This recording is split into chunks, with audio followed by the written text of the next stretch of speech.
Hey everyone, it's Zach Attack News Live. It's a Tuesday, it is March 12th, and I'm excited to talk to you guys about all these fabulous news stories that we have on the docket. We're going to be breaking down the Oscars, the winners, the losers, the snubs, the statistics. Some of it is very, very interesting. The biggest moments of the actual show itself. This is one of the more entertaining Oscars that I've watched from beginning to end.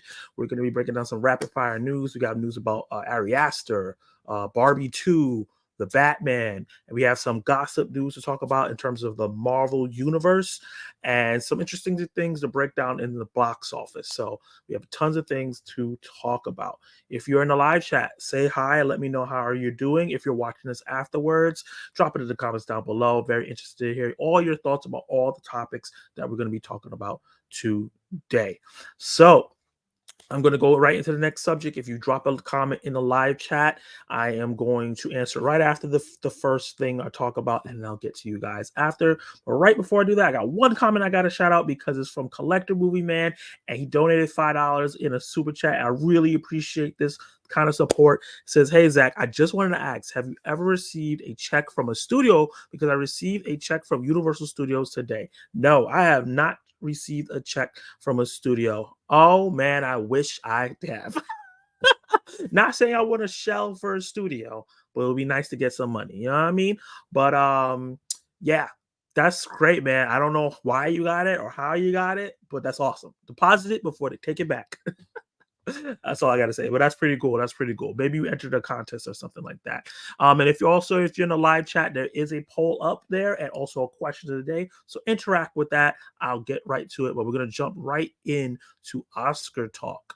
So the Oscars were this Sunday, I believe the 96 Academy Awards. This is celebrating 2023, happening in 2024. And wow, we've been watching a lot of the stuff going on with the Oscars, and this is actually going to be one of the last times I get to use this because this is going to be the last edition of the year, probably of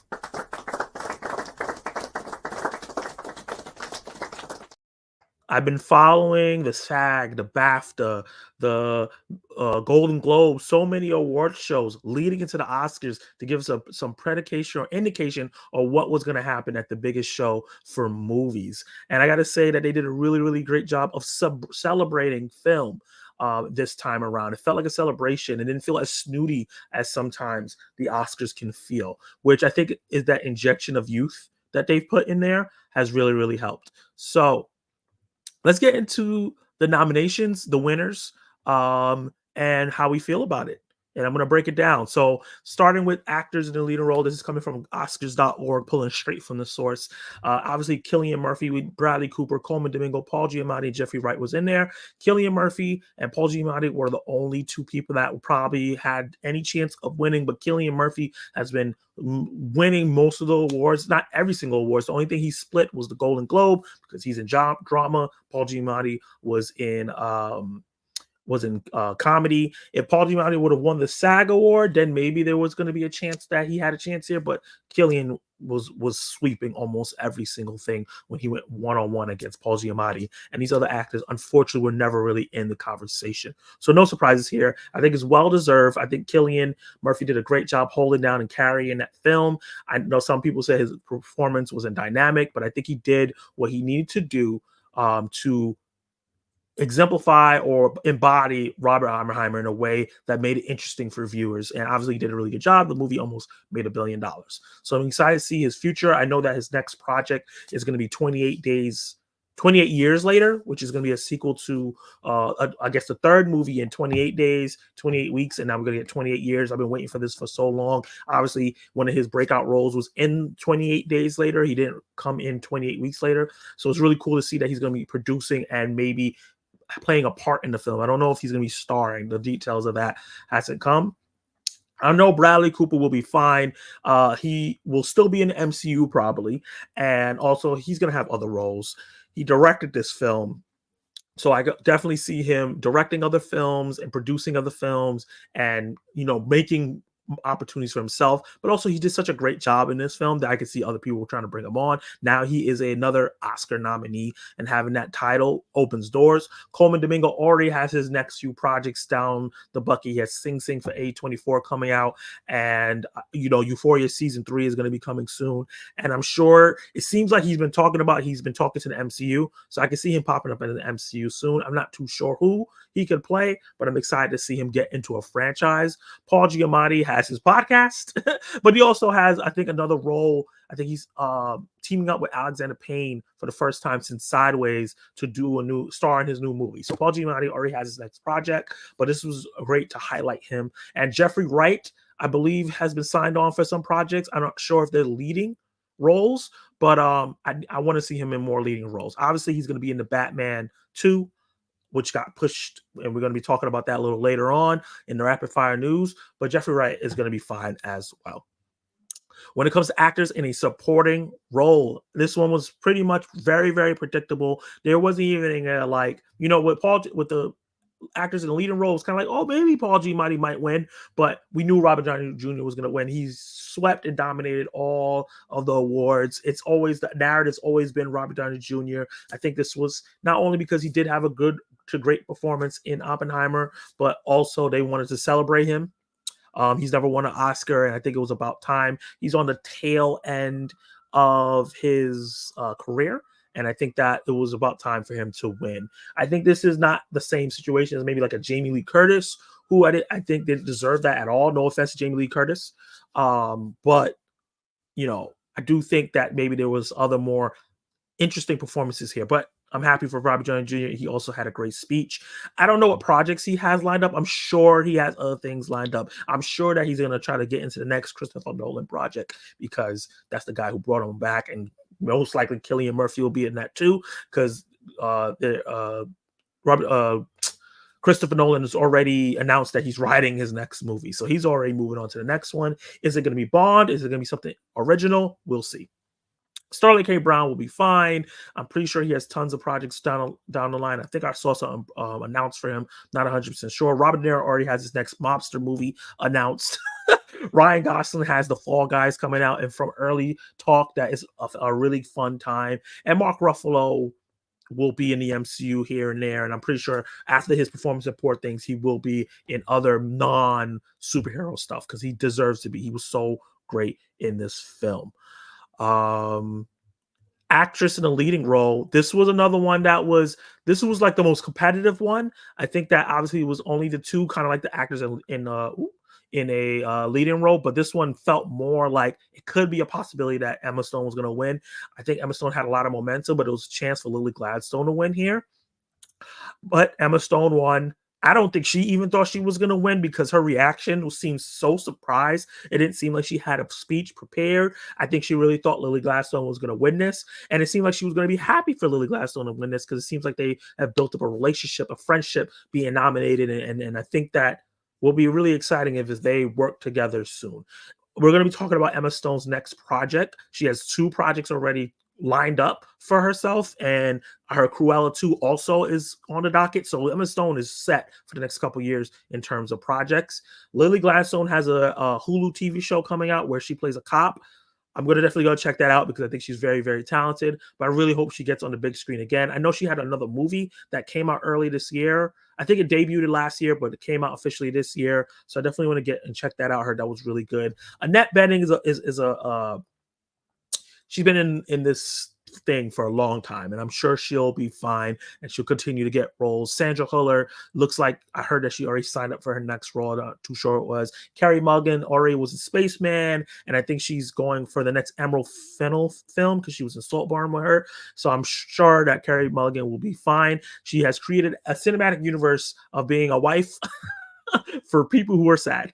So yeah, all these actresses should be fine. Emma Stone, to me, deserved this win, because she was, to me, the best performance of the year, man or woman. But it's sad that Lily Gladstone, I honestly think Lily Gladstone should have been in Best Supporting Actress, and I think she would have had a good chance of winning and competing with Divine Joy Randolph. In this here, it was never a doubt that she was going to win. I think Lily Gladstone could have took America Ferrera's spot, or actually even maybe Jodie Foster's spot. in this place because it would have been really great. Or even Emily Blunt. I don't think Emily Blunt was needed in this category as well. But Divine Joy Randolph was great in The Holdovers. She swept the award season. There was never any chance for anyone to beat her. And I'm just really glad that she got a win. And her speech afterwards about how resilient you have to be as an actor and how you can't let the awards define you was really great. And it's something that any creative that you're doing, awards are important, but if you can't let them define how much you love your passion. And I think that was really great for her to say. And I think it applies to any creative endeavor that you do. Animated feature film. This is the category that pissed me off the most and really, really upset me because I predicted when I did my final Oscar predictions where I was way off on a lot of stuff. Unfortunately, I predicted that Boy and the Heron was going to win because the narrative and the momentum was behind it. It winning the SAG, it winning the BAFTA. Um, did it win the Golden Globe? I'm not 100% sure. No. Golden Globe doesn't have any animated features. So one to SAG and one to BAFTA. So it seems like that was a predication that was going to win. I know that Across the Spider-Verse won like a lot of the animated festival awards, but those don't hold as much weight. And I think Hayao Miyazaki, with him like winding down his career, the fact that he didn't win for Spirited Away or Howl's Moving Castle, I think that they were like, we're gonna win. We're gonna make him win this. I'm in the minority when it comes to The Boy and the Heron. It's a very popular movie. People love this film. I did not, unfortunately. I thought it was boring in the first half and confuddling in the second half. I was just like, I get what they're trying to do in this film. I got the point, but did not like the execution at all. It's a gorgeously animated film, but just not very good, in my opinion, when it comes to story or characters. I love that Elemental was here, Nimona, and I haven't seen Robot Dreams because it hasn't really been anywhere. And obviously, I think Spider-Man Across the Spider-Verse should have won this hands down.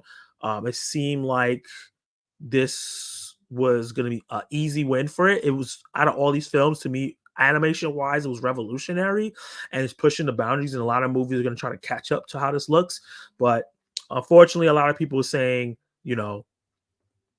that there's going to be a third one. So they'll have another chance. Well, hopefully that's true. All three of these Spider-Man films should have won Best Animated Feature, but Boy and the Heron wins. When it comes to cinematography, Oppenheimer won. I felt like this is a little bit of a boring choice. I felt like Maestro had better cinematography. Poor Things maybe had better cinematography. El Conde had a really great cinematography. So, but we knew that Oppenheimer was going to win a lot of the technical stuff, which it split with Poor Things. So Oppenheimer wins. It was a really great looking film, but I wish that they gave it to something that was a little bit more creative and because the cinematography in Oppenheimer, I don't feel like it used that to tell the story as much. I feel like with Maestro and especially Poor Things, they were storytelling devices.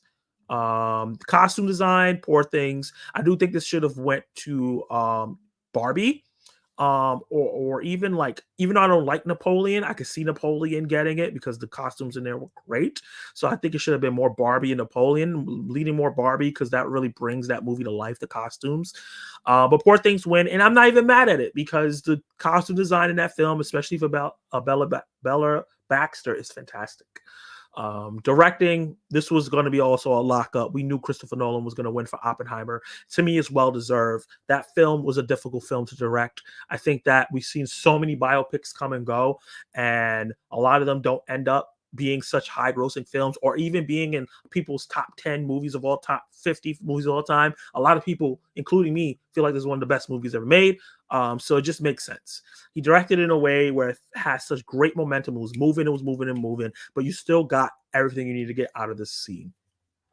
So I think this was the best directed film of the year. Anatomy of Fall, Killers of the Flower Moon, Poor Things, Zone of Interest, all well deserving. Maybe I think after seeing Zone of Interest, I feel like maybe this could have been swapped out for something else, but I'm not mad at it. It was a very experimental and interesting film, but Oppenheimer wins, and I think it was well deserved.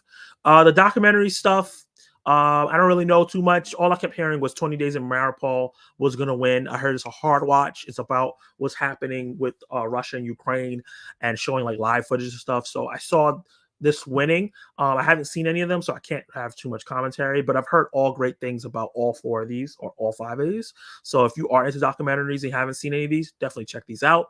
Documentary short film, also another thing that I have not seen or heard. I only have heard of Nine Nine Wapo. I don't even know if I'm saying that correctly. But other than that, I haven't heard of the winner, The Last Repair Shop, which is interesting. I think, oh no, this is not the Barber one. This is the one, the Barber of Little Rock. I haven't heard of any of these films other than this one, but this is the one that won. Film editing. At first I was like, really, Oppenheimer? But now that I'm thinking about it, the way the film was edited and it built the narrative, it is part of how that movie is momentum works. So it is a well-deserving film. The editing of the film makes the movie really work really well. I think it Kills the Flower Moon, maybe. I don't think it deserved to be on here. Holdovers had really good editing. The beginning was kind of slow, but I think it was edited well together. And Annie Before had fantastic editing, and Poor Things had really great editing as well. But Oppenheimer, another technical award it deserved. Let me know what you guys think if in the live chat, and if you're watching this afterwards, let me know about everything I'm talking about here. It's funny that Yorgos Lanthimos is the one that directed this, but Yorgos another directed this. That's hilarious. I mean, edited this. That's hilarious. So he got another Yorgos to edit the film. Best international feature. This could have been way stronger if they would have added Godzilla and they would have added Anatomy of Fall. Then it would have been a little bit more of a competition, even though Godzilla probably wouldn't have won because Zone of Interest and Anatomy of Fall were in Best Picture. But I seen Society of Snow, great film. I seen Zone of Interest. I didn't really think it was that great. I heard Il Capitano is good. I heard Perfect Days is amazing, and I heard Teachers Lounge is really great as well. I haven't seen it yet. I definitely want to check out Perfect Days and Teachers Lounge soon. But Zone of Interest was going to win. It's the only film in here that was in Best Picture. So it was just like an automatic win. Anatomy of Fall was here, then it would have been more of like, oh, well, maybe, they're both in Best Picture, but since it was the only one in Best Picture, it just makes sense. But Society of Snow is definitely worth a watch, and I heard Perfect Days is worth a watch, and Teachers Lounge. I haven't really heard about the Italy one. Makeup and hairstyling. Poor Things. Honestly, I thought this was going to go to Maestro because that was a huge part of that film and a center of that film. Even like Society of Snow, all these kind of deserve it. Maybe not Oppenheimer. For makeup and hairstyling, I guess I understand costume design, but I guess that was for when they made them older. But I didn't even think the older look was that great in that film. That was kind of one of the weakest parts. But Poor Things, when you look at Willem Dafoe, when you look at Bella Baxter's transformation throughout the movie, it just makes sense. Gold is a film I haven't seen, but from the clips I've seen, the makeup and hairstyling was fantastic. I really wish Priscilla was in here because that was phenomenal in terms of makeup and hairstyling. I would have made it win, but Poor Things is a great choice.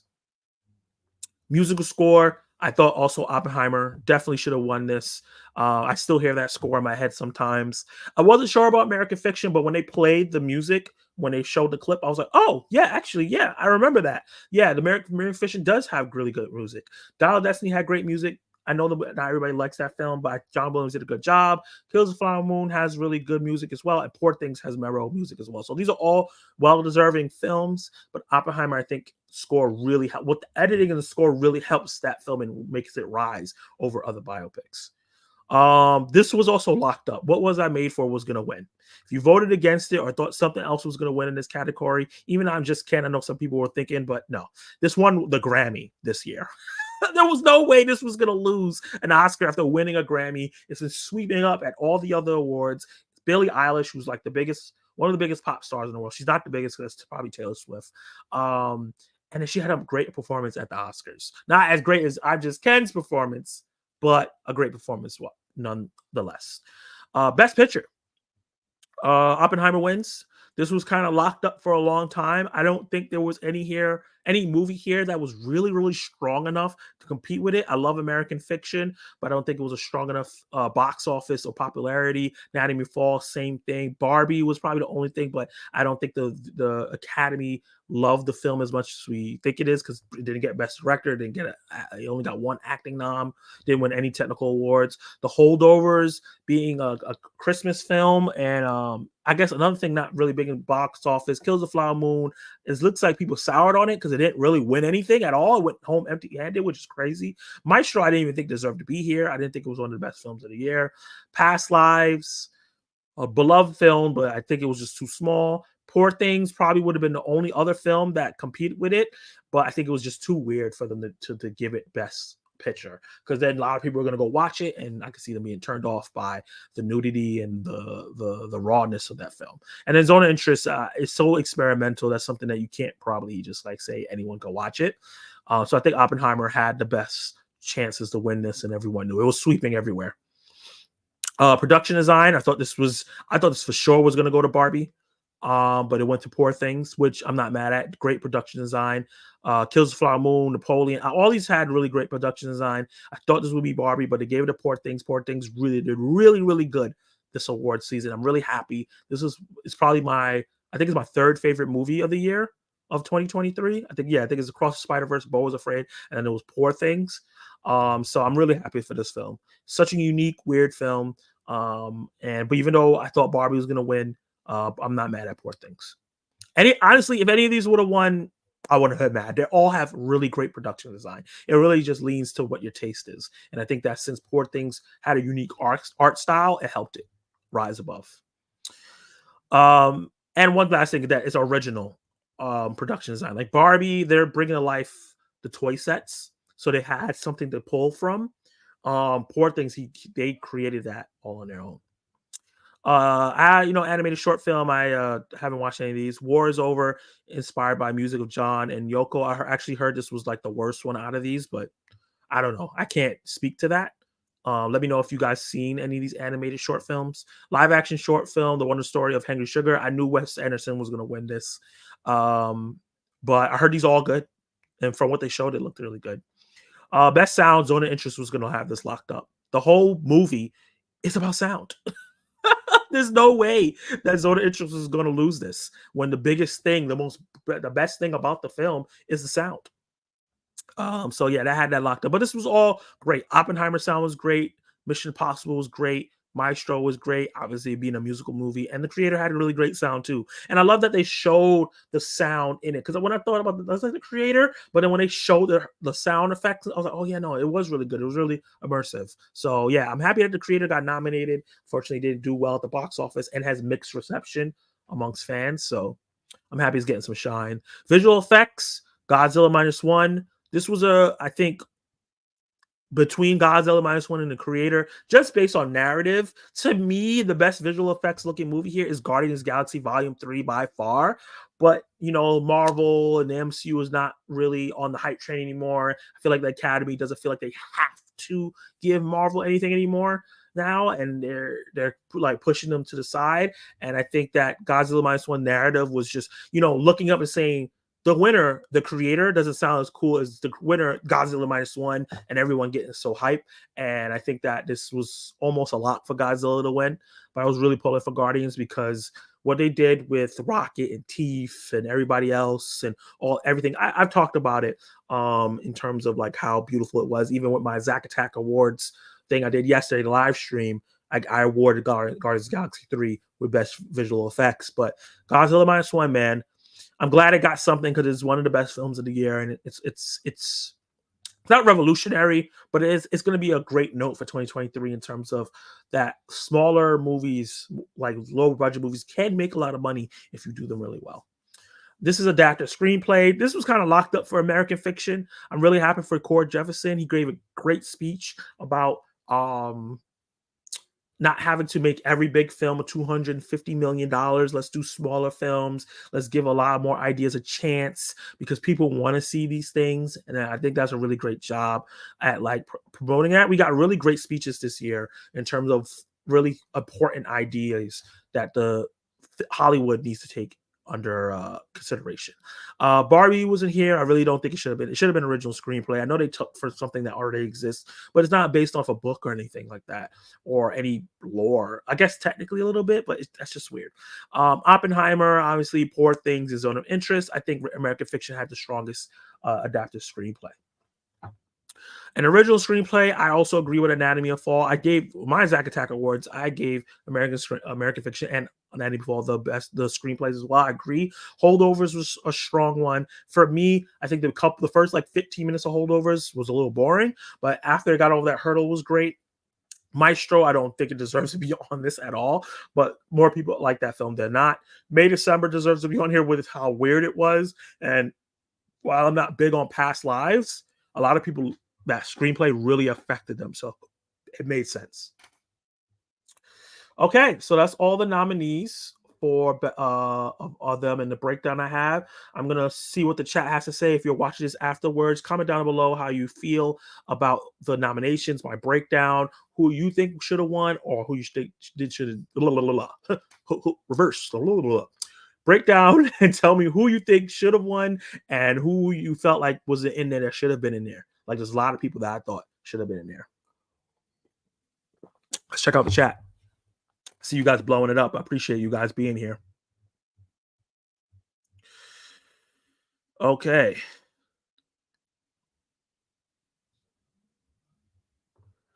Oh, okay. Looks like Dave Show is answering the question of the day. Oh, simple hot dog and large popcorn with butter. Nice. Hey, Preston Reviews. I'm glad you're back, man. What's up? Hey, through the lens. What's up, man? Appreciate you being here.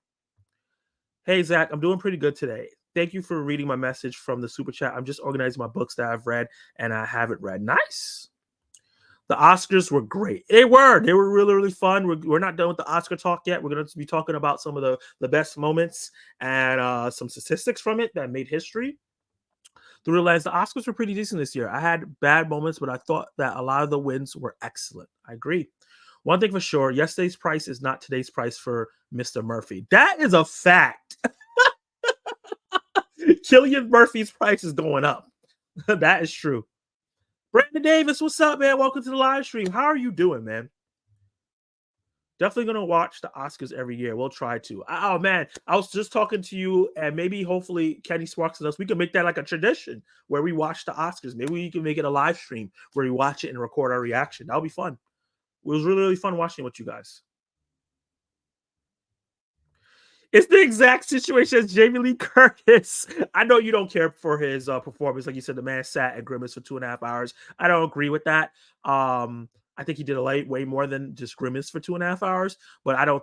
I'm not mad at the win at all. I don't. It wasn't like a bad. It wasn't like a lackluster performance in a way where I think Jamie Lee Curtis was good in everything everyone wants. But I thought that there was other supporting performances that was way better than her. I don't think people were way better than Robert Downey Jr. I don't think they'll ever let a non-European like from the continent be Bond. Oh well, no, I mean in terms of Christopher Nolan directing Bond, because he's European, I believe.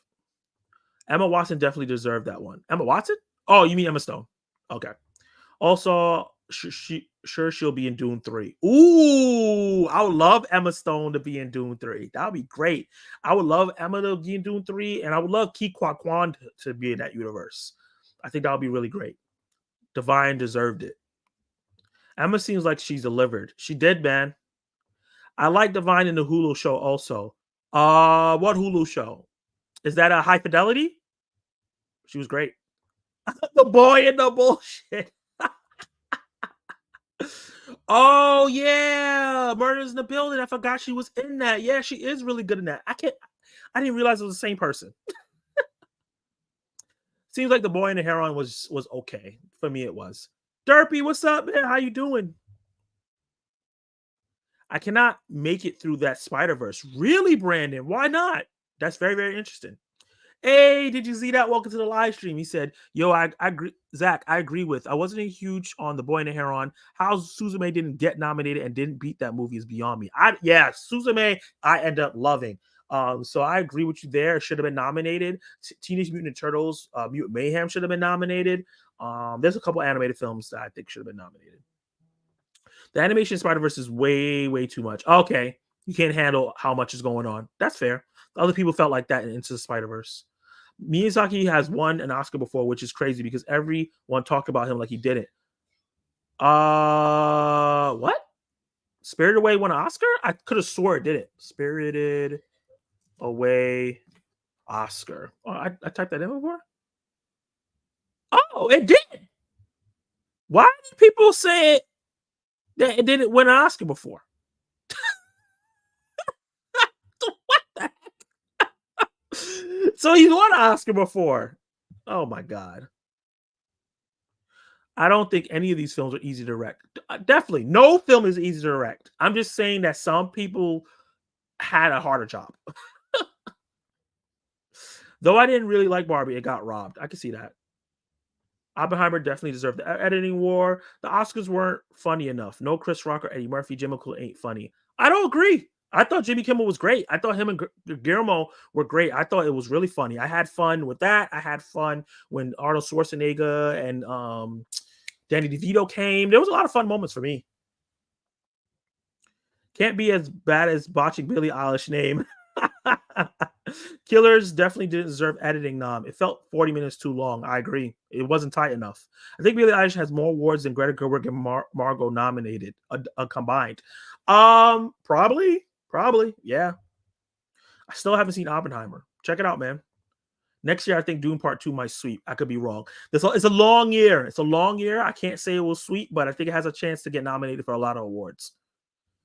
I was happy Poor Things won as much as it did. Me too. Kal-El, what's up, man? Welcome to the live stream. Appreciate you being here. People talking to each other. Both Barbie's production and costumes already had designs they just had to take from smaller to life side. Not saying it's easy, but it's nearly as impressive as making something from scratch. Yeah, I can agree with that.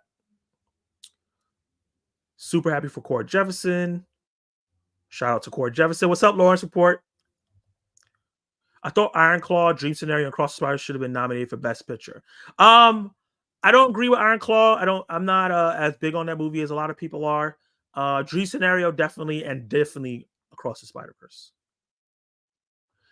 Preston is answering the question of the day. Speaking of, if you can't see at the bottom, take a buy. What's your favorite theater snack? And it says, oh, for the question of the day, it's popcorn and sushi. Oh, they sell sushi at your theater? Or Dr. Pepper and Mr. Pip. Yeah, I'd love to watch the Oscars together. Yeah, we definitely should do that for next year. I think that Ryan Ken got robbed. I honestly would have. He won the Zack Attack Award. I think he deserved the Oscar. Let's see. Hey, Zach, I don't know if you saw Amazon, but the James Cameron movies that came out are completely sold out on Amazon, other websites, Walmart. Okay, nice. I love the divine speech where she said, you don't need to be different. You just need to be yourself. Really hit home. Agreed. I definitely enjoyed Jimmy Kimmel. Yeah. I was saying that I can see Sterling as Bond, and you just skipped all. Oh, I'm my bad. I definitely didn't see that. But Sterling K. Brown, yeah, it's not gonna happen. He's American. Oh, why would you want Nolan to direct a Bond movie? I didn't like Dune 2. Oh yeah, one of the few people that didn't like it. But that's fair. We respect all opinions here. You explain why. I get it. I never trust movie theater sushi. I've never seen a movie theater sell sushi. Popcorn and nice cold soda and Slurpee. Nice. And Zac Efron got robbed for his performance. I can see that. Okay, let's move on to the next Oscar talk thing we're going to do here. We're going to talk about the biggest moments of the Oscars this year. Let's go. This has come from the Washington Post site I don't usually use, but we're going to talk about some of the most shocking and funniest moments from the Oscars. Washington Post says the most shocking moment of the 24 Academy Awards on Sunday night, the ceremony ended on time. Technically a few minutes early. Yeah, usually the ceremony goes on forever and ever and ever. So I'm glad that they kept it at it. They started earlier and ended early, and that's great. They need to keep it at that. It doesn't need to be this long thing for no reason. The telecast was slated to conclude at 10:30 and it ended 10:20. Presenter Al Pacino arrived on stage to award Best Picture and went about it in the most confusing way possible.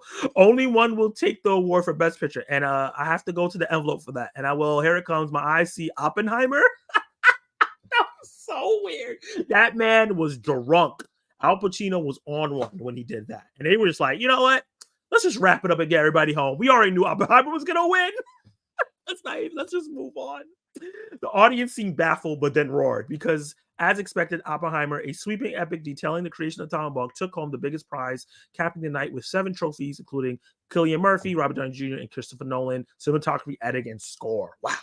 I think any of us who make movies know that you kind of dream of this moment. The reason this movie was the movie that it was Christopher Nolan.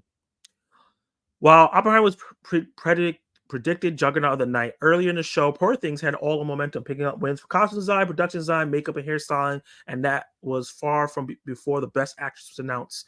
Obviously, Emma Stone winning Best Actress, beating Lily Gladstone in a tight race. It was a tight race, surprising those who considered the Screen Actors Guild Award one of the big precursors.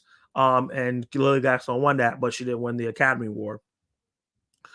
Stone gave a charming speech while accepting her Poor Things win, and obviously her dress was messed up. Everything in that speech was great. Her talking about, I think it popped when "I'm Just Can't Happen." That was really great, and she acknowledged her fellow nominees. It was just a really great speech. You could tell she wasn't prepared to win.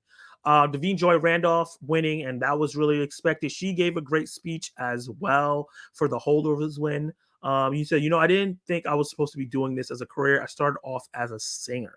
That's interesting. It would be nice to see her in a musical or something like that if she can sing. She opened up about how imposter syndrome was damping her award season excitement, but when she accepting her trophy in a custom pale blue Louis Vuitton gown, the actress released all that pent up emotion. For so long, I've always wanted to be different, and now I realize, oh yeah, Dave was just talking about this. I just need to be myself. Thank you for seeing me. Wow, that's great. When I was the only Black girl in that class, you saw me and you told me I was enough. Whoever teacher was that's awesome. Jimmy Kimmel didn't make too many enemies. Yeah, Jimmy Kimmel told some jokes, but he didn't like go too hard on anybody. He was pretty good. He played it right in the middle. He came at Robert Downey Jr. a little bit low hanging fruit, but he did a good job. Let's see. Emma Stone, you're so unbelievable, great, and Poor Things. Emma played adult women with the brain of a child, like the lady who gave the rebuttal to the State of Union address. Oh, God. Yeah, some of the stuff was great. It's very sweet, but I guess the question is, how many times can one bring his mom on his date before he's actually dating his mom? Are you working on a movie about Freud right now and not telling us? That's great. Robert Downey Jr. and his girlfriend, 35 years age gap. In 1976, Jodie Foster was young enough to be Robert De Niro's daughter, and now she's 20 years too old to be his girlfriend. Damn, that's so good. Yeah, man, he was funny to me. Multiple winners got political. Zone of Interest talked about what's going on in Ukraine, which I think was important. We had someone talk about the Gaza situation because a lot of people are forgetting about what's going on in Ukraine still. There's a lot of things going on in a lot of places right now. Sorry, it wasn't the Zone of Interest. Zone of Interest people talked about Gaza because their film was kind of reflecting that a little bit. The 20 Days in Montreal talked about what's going on in Ukraine. And once again, I hate that it says political. These are not political matters. These are just world matters that are going on. I guess there's politics involved, but just bringing light to some of the things that are going on, I don't think it's political. And yeah, Cillian Murphy talked about, being Irish and being proud of being Irish. And he's one of the big things. He's the first Irish actor to win Best Actor, which is great. And then Jimmy Kimmel, he talked about some social stuff. Cord Jefferson winning Best Actor Screenplay. His speech was amazing. That was the best speech of the night. He wrote The Good Place. Oh, he did The Watchmen. Okay, he has a really, really great track record. But him talking about the budget thing was really, really great. I talked about that before. The presenters, like they said, was pretty funny. Yeah, these two were really funny. What they were talking about, I really loved. Kinnaman and America Ferrera, they were really great. Michael Keaton with Catherine O'Hara was great. Arnold Schwarzenegger and Danny DeVito with Michael Keaton, the whole Batman thing was really, really fun. Oh my God. Ryan Gosling and Emily Blunt doing Barbenheimer feud and everything that was going on there. Talking about how it was not really a feud because look how we're doing, and him talking about Barbie is riding the coattails. All that was great and just for fun. Obviously, John Cena coming out naked on stage was was hilarious. I'm surprised they didn't talk about that they couldn't see him.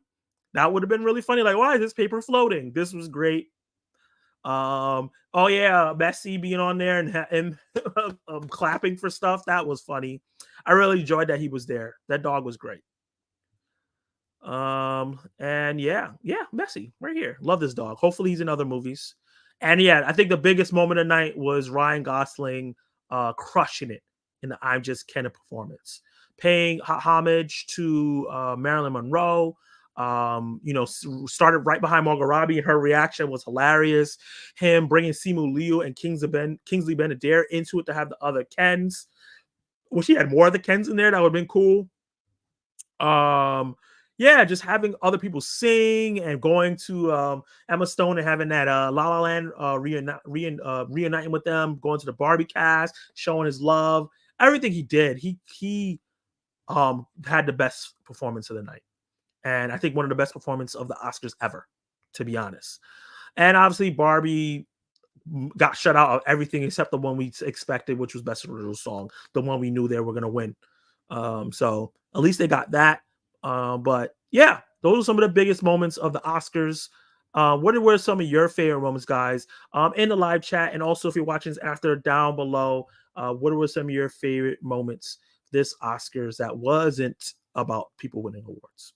Let's see what you guys got to say in the live chat. Does anyone remember when they used to sell Taco Bell at AMC? No, I did not know that. My theater has quesadillas, so that was my go-to.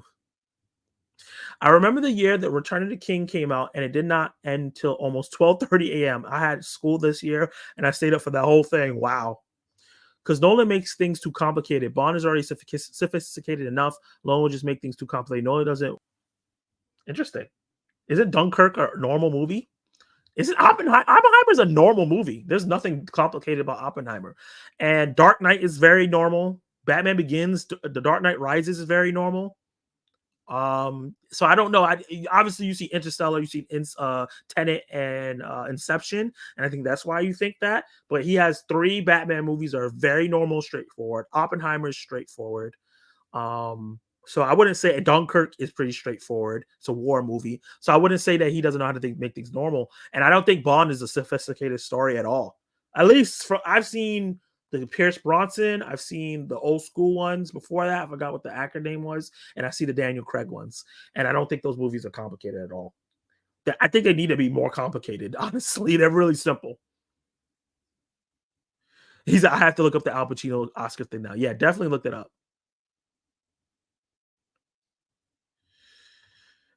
He said Nolan most Marvel movies, Batman trilogy, but even are way different than any other Batman movies. They're more realistic.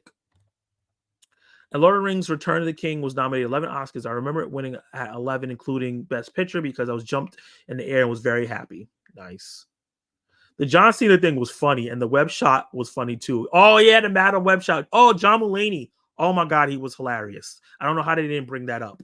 He was so funny when he did that whole speech about Field of Dreams and Madam Web. It was just amazing. He did a great job. He just kept going and going and kept getting funnier and funnier. You thought it was going to get annoying, but he was just great. Hopefully, he gets a chance to host an award show. The Prestige is a movie I just got recommended today by my my patient that is a movie freak, not freak, but a movie fan like me, and we like talk about stuff. I'm gonna check it out. The last midnight showing I went to was the very first Hunger Games. I haven't been to a midnight showing in years. The Prestige is my favorite Nolan movie. Wow, that's not true. Dunkirk is not straightforward. Okay. The Prestige is the best Nolan movie. The best one is The Dark Knight or Inception. Huh? I'm not. Prestige is the Okay, Prestige is your favorite Nolan movie, but you think the best one is Dark Knight or Inception. Okay. I like Interstellar more than both those movies. So Dunkirk was not a linear story. That doesn't mean if your story's not linear, that doesn't mean it's not complicated. That means it's complicated. You know what I mean? Linear doesn't mean, crazy. Have you seen with T channel member? Thank you for joining the live stream, man. How you doing? I already heard that Christopher Nolan wants to direct and make a horror movie. That would be awesome. Hopefully, he can make some like an interesting idea, something with sci-fi. I would love a sci-fi horror movie for him. Prestige is fantastic. He said Momentum wasn't linear. I don't think they really do midnight showings anymore. They kind of do, but for the most part, no, because they come out on Thursday. So what's the point of doing midnight showings? And then let's talk about to end the Oscar talk. I think this is the end. Oh no, we have 2 more Oscar talks. One more good thing, and then one just one more negative thing. One negative thing about the Oscars. Not everything is rosies, but we're going to talk about some of the facts that went on this 2024 Oscars. So, films are getting long. The average duration of Best Picture nominee is 138 minutes. The shortest film in that was Zone of Interest, clocking 105 minutes. Killer of the Flower Moons was a whopping 206 minutes. And Hitchcock said that the right length for a film is related to the endurance of the human bladder. And then this year's vintage has absolutely no consideration for our bladders. And that's true. I had to get up and go use the bathroom during Napoleon, during Killers of the Flower Moon. Luckily, I was fine during Oppenheimer. The seats were kind of a free-for-all in Oppenheimer. I didn't pay for the ticket for Oppenheimer, so I was like, I'm definitely not getting up. Somebody take my seat because I had a pretty decent seat. But yeah, a lot of these, even like Poor Things was 2 hours and 45 minutes. A lot of the movies were pretty long. I think that Oppenheimer, Poor Things, and Killers raised it up a little bit more because American Fiction is not long. Maestro is not long. Holdovers is not long. Zone of Interest is not that long. So I think those three films raise the average up. But yeah, films are getting long because I've seen Beau is Afraid was 3 hours last year. John Wick Chapter 4 was 3 hours. So there's a lot of long films. And I don't mind. Mission Impossible was long too. As long as the movie is great, as long as they fill the movie with stuff that needs to be done, I'm glad. I'm happy. But if it's long for no reason, like Napoleon was super long and that movie was not good, that's where the problem. The Holdovers is technically the first Christmas movie to be nominated for Best Picture since 1948. That's really, really interesting. That's the first Christmas movie to get nominated for Best Picture in a long time. That's years, way before I was born. Plastic is fantastic. Barbie may have missed out on some nominations, including Best Director, Best Actress, and obviously Greta Gerwig didn't get Director, but she's the first female director. Well, actually, the first director, male or female, to have her first 3 feature films nominated for Best Picture: Barbie, Lady Bird, and Little Women. So I feel like her win is going to come eventually. I don't know how long it's going to take because obviously she's going to be doing Chronicles of Narnia. Is it Chronicles of Narnia? Am I saying that right, chat? She's going to be doing that show for Netflix. But I think her next feature film, her and Noah will come up with something that she's gonna win an Oscar eventually.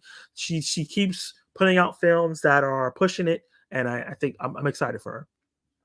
In the Best Director category, French director Justin Triet has become the only 9th ever female nominee. The first was Lena Moreau and Jane Campion, Sofia Coppola, Catherine Bigelow, Greta Gerwig for Lady Bird. Wow, she got nominated for Lady Bird, but not Barbie. Emerald Fennell for Promising Woman, and she didn't get nominated this year. Chloe Zhao for No Man Land, and Jane Campion again for The Power of the Dog, which was just 2 years ago. So yeah, and obviously only 3 people have won. Slow progress, but progress. This year marks the first time the Best Picture lineup has featured 3 films directed by women: Anatomy of Fall, Barbie, and Past Lives. Historic first for the Oscars. And even more progress. Also, May said also 4 of the 10 screenplay nominees were written and co-written by women: Anatomy of Fall, Barbie, May, December, and Past Lives. So that's big, man. We're little by little, we're getting there where more people can have opportunities.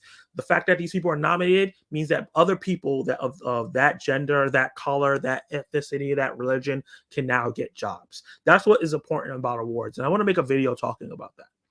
Jeffrey Wright and Sterling Brown received their first ever Oscar nominations for American Fiction. By soon doing so, they have set a milestone as the first time a Black lead actor and supporting actor have both been nominated for the same film.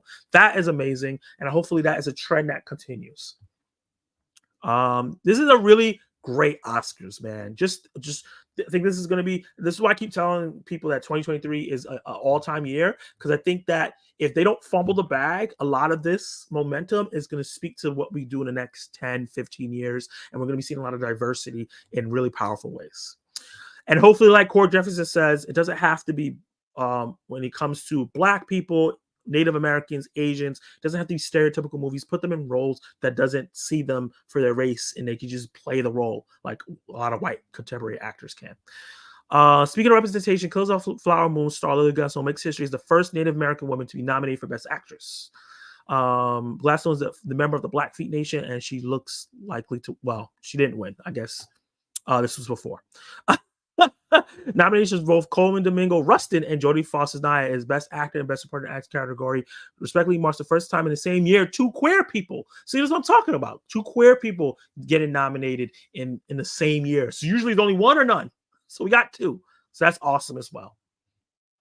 And Sandra Hüller, lead actress in Enemy Fall and supporting actress in Zone of Interest, killing it. It's the first German-born actress to earn a nomination for Best Actress in 86 years. Holy crap. Since 1938. That's awesome. And Kills by Moon earned 10 nominations. His 10th film earned Best Picture nomination. He has a ton of other ones. In addition to this, Scorsese also picked up his 10th Best Director nomination, meaning that he's not only become the oldest person to ever be nominated for Best Director at the age of 81, but also overtakes Spielberg for the Best Director nominations by any living filmmaker. And William Wyler has the most, but he passed away. And Robert De Niro is nominated for Best Supporting Actor and sets a new record for the longest time between an actor's first and last Oscar nomination, surpassing Katharine Hepburn's 48-year gap. Holy crap, that's crazy. Has that been that long between his first and 49 years since his first and his last? That's insane. Well, not last. He may get nominated again. You never know. But yeah, and then on the other side of that, obviously, he's John Williams is 92. Earned his 54th nomination, one of the oldest people to get nominated. And then forgetting about old, going to young, Billie Eilish and Phineas won the award for Best Song. And they're 22 and 26-year-old each other, and the youngest two-time Oscar winners in history. And I think Bradley Cooper is the 5th most nominated living person to have never won an Oscar. He's been nominated 12 times and never won anything. Hopefully his day comes too. But yeah, those are some of the statistics, some of the history-making things that this Oscar provided. And I think that's really, really cool that we're seeing some historic things happen in our lifetime, Before I get into the last thing about the Oscars, I'm going to end the poll. And I was asking you guys, how are you guys doing? How are you feeling? I got to ask my Elmo question all the time. And where's the poll at? I ended the poll and now it's gone. Where did it go? Oh, boy. It was like, you took too long to see me. Oh, there we go. How's everyone doing? After 12 votes, 41% of you guys are great. 33% of you guys are good. So 60%, and 8% have been better. For you 8% that has been better, hopefully this stream is helping you out to have a better day. Appreciate all you guys being here and being in the chat. And let's see. The last thing that I want to talk about and bring up, and this was brought to me by Kenny Sparks, so to say, sponsored by Kenny Sparks. They did like a memoriam thing for the Oscars, and unfortunately, they left some people out in terms of the rendition. So the in memoriam segment of the 96 Academy Awards on Sunday night paid a moving tribute to several stars and moving industry folks who have died over the last year. But as ever, social media was quick to point out the most glaring omissions. During the telecast, the in memoriam segment featured Italian tenor Andrea Bocelli and his son Matteo performing a moving rendition of Con Petrio as pictures of talents who have died flashed on stage behind them. The segment opened with a tribute to the late Russian political activist Alexei Navalny, who died last month in prison in controversial circumstances. You're not allowed to give up. That's not what I really want to talk about. The segment also featured brief tribute photos to Matthew Perry, Chita Rivera, Ryan O'Neal, Tina Turner, Michael Gambon, Alan Arkin, Andre Braugher, Richard Lewis, Lee Sung-Kun, and Carl Weathers. Man, rest in peace. However, actors Lance Reddick, which is a really big one and makes me sad that he wasn't there, Ray Stevenson, Treat Williams, Ron Cephas-Jones, and Burt Young, and legendary screenwriter Norman Lear and British filmmaker Terrence Davies were not in the main section and were instead added to a longer list at the end of the segment. The users on social media were critical of so many big names being relegated to a list. Moreover, as the list was hard to read on screen, it was only featured momentarily, which was very, very unfortunate. I think the main thing with that, I think they should have just cut out the dancing. Like, there was a lot of focus on the dancers and the singers, and I really felt like they didn't need to show all that. They could have just really, really focused on what was going on in the telecast. How do you guys feel about that? Just bypassing so many people. Do you think they should have just did a better job of just showcasing the people instead of showing the dancers and the singers, or separated the memoriam throughout the day? Dropping in another poll real quick.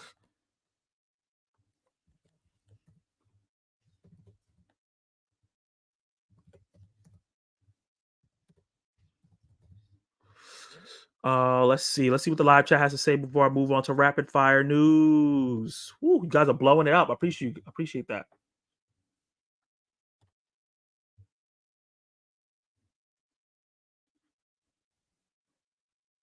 My last midnight showing was Star Wars. I enjoyed the Oscar stream. Nice. Maybe you do too. Maybe you too young to remember that midnight showings are awesome. That point, my friend. Are you? Who are you talking about? Callum trying to call somebody young. Who are you talking about? I've been to many of the midnight shows. I hope you're not talking about me. What are your thoughts on the Super Mario Brothers movie dropping? We'll save that for the Q&A, Dave. Honestly, I think films have gotten long because of Marvel and other superhero films. Really? Okay. I don't feel like a lot of superhero films are that long, other than like Endgame and Infinity War. I was disappointed Starting Craig Brown didn't win that only Oscar thought. Okay, I can see that. All Marvel movies are 2 hours. Dark Knight Rises 2 hours. Films weren't normally this long until superhero movies did it. I don't think that that's true. I think regular blockbusters normally are 2 hours long. I don't think action movies and big blockbusters are under 2 hours. I don't have any map of that or fact of that, but I don't think that was just a superhero thing. I only got caught up once during Colors of Fire when I never got up once during Oppenheimer. The Gucci story was almost 3 hours, and no one saved the world. It sucked. If you have 3 hour movie without flying, it better be great. No one saved the world. It sucked. No one saved the world. I'm not sure what movie you're talking about. I remember studios cut film to shreds for runtime to maximize more showings on screens. How times change. That's also true. Yeah, that's why we get a lot of director's cuts. The progress narrative is cute. How's that cute? But it's happening. It's real. How is it cute if it's a real thing?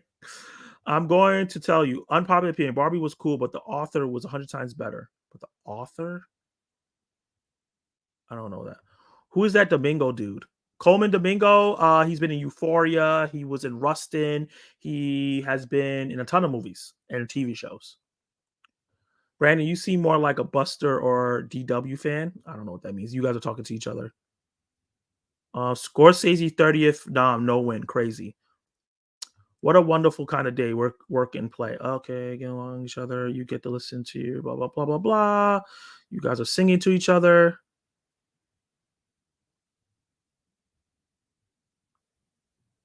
Norman Lear should have been the first one on that list. He's one of the most influential TV producers of all time. Agreed. I wish they would have focused more on the people who passed away than the dancing, and they actually forgot to mention a lot of people. Yep.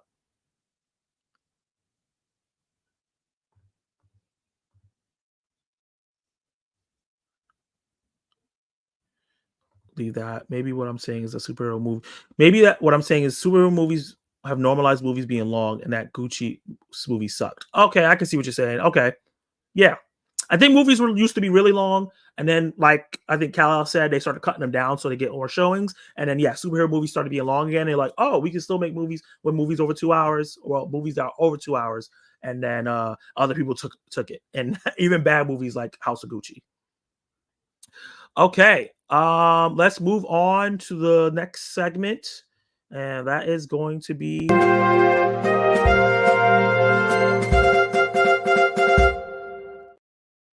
we're going to be talking about, is there going to be a Barbie 2? Well, this is coming from Variety. And I guess she was at some showcase and they asked her at the West Hollywood edition on March 6th, where Greta Gerwig was honored as one of the Times Women of the Year. The record breaking director spoke to her artistic process and the possibility of a Barbie sequel.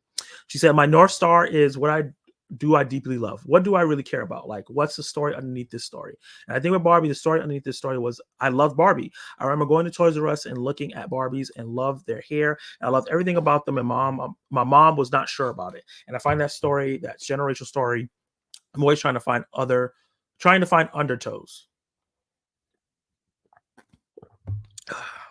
Whether or not she will continue to explore the world of Mattel is dependent on her discovering another fascinating tension like that. When asked about a sequel, she said, "If I find the undertow, then we get it. If I don't find an undertow, there's no more." Though she couldn't offer a definite answer, she added, "It's something that I love making so much, and I love the world that we built so much. All the actors and idea of getting to be with that group of people again is very exciting. In trying to ascertain what defines a Gerwig film, the writer director doesn't limit herself. The great thrill is that I get is I kind of figuring out how to build my wings on the way down, just kind of leaping from the tallest thing I can find. I hope to make all different kind of movies in my career, big and small. But I think they always have to have an element of adventure because it's the way I get my kicks." Yeah, I can see that. So there is an element of adventure in all the films that she has. But yeah, that's really I think that it would be interesting to have a Barbie too if she can find a through line that inspires her. I think that she could do a great job of improving the film, and I think that she can, pursue the narrative even more and not even do the same narratives, do even something else. At the end of the film, obviously Barbie becomes human, so that'll be a very interesting thing for her to do. But I don't want her to do it if she feels like she can't pull it off. But yeah, on to the next thing, and this is going to be coming from the Hollywood Reporter. Westerns might be coming back. One of my favorite directors, one of the directors you should be following, Ari Aster, has assembled a star-packed cast for his next film, Eddington, which begins production this week. Joaquin Phoenix, Pedro Pascal, recent Best Actress winner Emma Stone, Austin Butler, who may be getting Best Supporting Actor nominee next year for Dune Part 2, are among the performances set to star in the feature that A24 will finance and produce. Luke Grimes, Deidre O'Connell, Michael Ward, and Clifton Collins Jr. are also set to appear in the movie that does not yet have a release date. Aster is directing Eddington from his own script that centers on a small town in New Mexico sheriff with lofty aspirations. Two-time Oscar-nominated cinematographer Darius Kanji will lend the title that Aster and Lars Nusden are producing through their company Square Peg. A24 has released all three of Aster's previous feature films, beginning with Hereditary, fantastic film, Midsummer, fantastic film, and Beau's Afraid, another fantastic film. This marks the sixth collaboration between A24 and Square Peg, because he also had hands at A20 with Dream Scenario. I'm not sure what the other ones were. But yeah, that is the show on day one of Eddington. They're going to be making a Western. I'm really interested in what the budget is going to be for this, because westerns just don't do really well. But it'll be interesting to see if Ari Aster can make a western that people are interested in. Editing reunites Aster with Phoenix, who starred in Beau's Afraid, alongside Patty LuPone, Nathan Lane, and Amy Ryan. Phoenix also won Academy Award for Joker, and he returns to Joker 2 later on. Obviously, Stone picked up for Bella Baxter, and she's also going to be in Yorgos Lanthimos' next film as well. So she's doing this, and then next year she should be shooting the next film with Yorgos Lanthimos. So she's going to star in. Pascal has been in every single thing in the world. He was in Drive Away Dolls recently. Obviously, The Last of Us. He's going to be Mr. Fantastic in the Fantastic Four, and Austin Butler was obviously Elvis, and he was in Dune Part 2. So a really star-studded cast. I think this is a really interesting idea to see what the tone is going to be, what the story in the film is going to feel like, and if he can find a interesting twist to put on the Western. And it has such an all-star cast that I can see there's an opportunity to bring people in. Ari Aster is a name that can bring some people in. Don't give him like a crazy budget like he did for Beau's Afraid, because that was going to flop no matter what, because that movie's too weird. But if he can do a really interesting, high action blockbuster kind of Western, I'm down. That still keeps the roots of a Western, but is weird at the same time. I'm down for that. Let me know in the live stream and the comments down below what you feel about that and what you think it could be about. The next rapid fire news is going to be coming from Hollywood Reporter as well. And this is that earlier this month, Bo DeMoyo was in the midst of particularly busy time at Marvel Studios. The writer producer was preparing the launch of X-Men 97, the Disney Plus series he created at a continuation of the beloved 90s kids show. DeMayo, a Marvel regular who previously wrote on live-action series Moon Knight, as well as early drafts of Blade, and he got season 2 duties of X-Men 97, was lining up press, making plans to attend the show's Hollywood premiere on March 13th. He was even discussing loose ideas for a third season with a member of his team. But early last week, Marvel and DeMayo suddenly parted ways. His company email was deactivated, and the cast and crew were informed he was no longer on the project. DeMayo's Instagram account and once a source for X-Men updates was deleted. No reason for the firing was given. Marvel had no comment, and DeMayo representatives did not return calls for comment and emails to the showrunner yielded no response. It was a surprising turn of events on the eve show of Marvel 20's debut, because it's coming out next week. Splitting with the writers is a normal part of business for Marvel or any studio. However, it's unusual for a top creative on a Marvel project to miss a premiere or cancel plans last minute. And then they kind of go into like, his history with the X-Men. He's a gay man that lived with a Korean sister, and he was also adopted. And he really connected with the X-Men a lot because of how different they were and how out of place they felt, but found family, which is a big part of the X-Men. And yeah, it's really interesting that he gets fired so close to the premiere. I'm not too sure why this would happen. Obviously, there's only speculation. Oh, I still have Barbie 2 up. I was supposed to put this for Ari Aster and obviously this for this. But he wrote the first 2 seasons for X-Men 97, but now he's gone. The fact that he deactivated his social media, I think that is maybe the big thing here. A lot of times the stuff happens where Marvel finds out you said some wild stuff on social media, and before he blows up for writing this season 2, maybe they were like, let's just part ways. Let's part ways, because once this thing blows up, because people screenshot this thing, so it'll come to light eventually. Let's just part ways before it endangers stuff for us. And I guess they couldn't agree to something. They mutually parted ways. That's very unfortunate. A lot of Black creatives on the Marvel side of things have kind of been getting the short end of the stick. Anita Costa with the Marvels, this happening now. Obviously, Jonathan Majors, and obviously everything that happened with Black Panther. So hopefully, we still have Yahya Moon-Latif the second or the third coming in. Hopefully everything is good with him. Hopefully Black Panther can rebound from the divisiveness of it.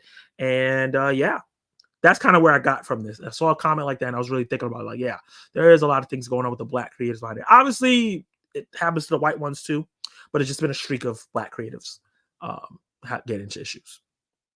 And the last rapid fire, well, no, we have two more rapid fire news. This one is coming, and this is kind of sad news. Batman 2 in the Beyond. And that is that Robert Pattinson's Batman Part 2 delayed to 2026. I'm going to be so old by the time this movie comes out. Why are they doing this to us? Yeah. So this is reported by Variety. I think this might have been an exclusive. Robert Pattinson is delaying his return to Gotham. The gritty comic book sequel to Batman Part 2, in which Pattinson will become Kate Shooter again, has been postponed to October 3rd, 2025. Postponed from a date from October 3rd, 2025 to October 2nd, 2026. Oh, it's just 2024 just started. In addition to the move, Warner Brothers has moved some other stuff around as well. So I guess there's some reshuffling going on. The Bride by Maggie Gyllenhaal, starring Christian Bale, Jesse Buckley, and Peter Sarsgaard, which sounds pretty interesting, will take the Batman spot.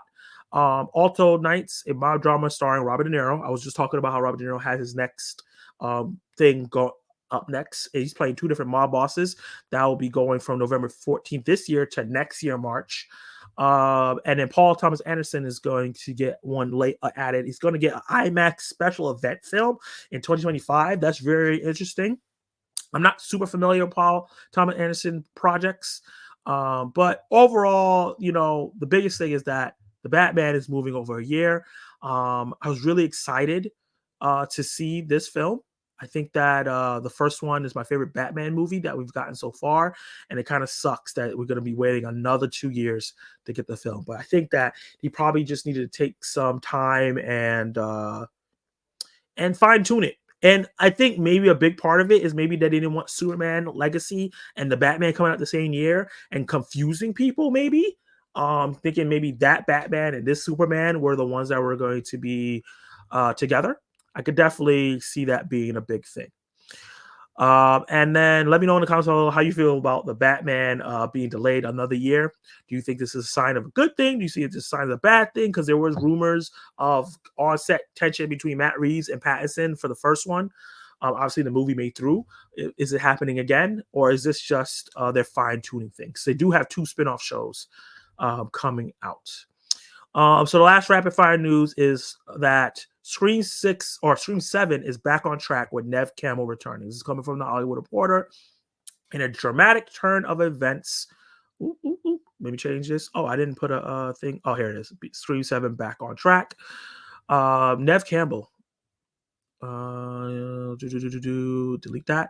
It says return of Neve Campbell is returning to the world of screen. The latest twist for a franchise that has several months ago appeared to be on the ropes. Campbell's return is particularly noteworthy as she sat out Scream 6 over a salary dispute. So they paid her a lot and more. She probably got paid more than what she was asking for, and even more, because they definitely needed her. And then Campbell announced on Instagram that Kevin Williamson, the creator of Scream, I believe, I think he directed the first one, will be coming back to direct. Yes, Williams is the creator of the franchise, penning the script to Wes Craven's original, as well as Scream 2 and Scream 4. Guys Bushwick, who wrote 2022 Scream and Scream 7, will take over writing duties from James Vanderbilt, who's busy directing Nuremberg. This is the 7th installment in Scream, has faced multiple setbacks, losing star Jenna Ortega and Melissa Barrera on different things, and director Chris Landon, who did Screams 5 and 6, left. Obviously, director Landon, I think he's doing something with Melissa Barrera in a different franchise.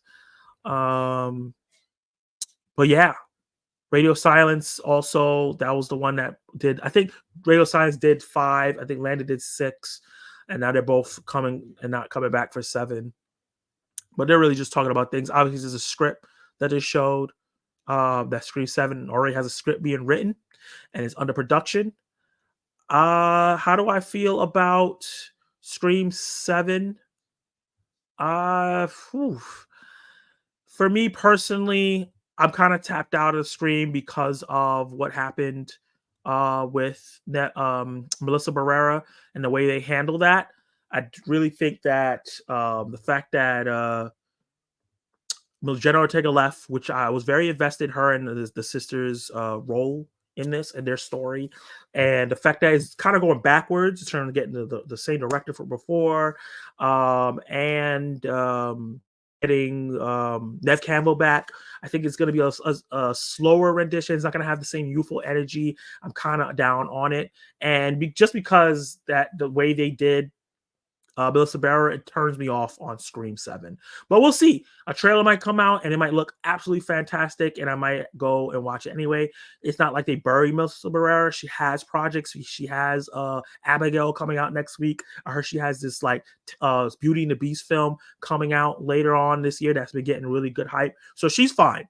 She's definitely fine. She has roles. We'll see what she gets past that. But it kind of sucks that happened over, when actors get dropped for reasons that make sense to me. I'm like, okay, but this one didn't make sense to me because I read what she wrote on social media. She wasn't being anti-Semitic, so it's very, very weird. But we're getting a Scream 7. How do you guys feel about that? That's the last rapid fire news. We're going to move on to some rumors, but I want to see what you guys have been saying in the chat. Let's see.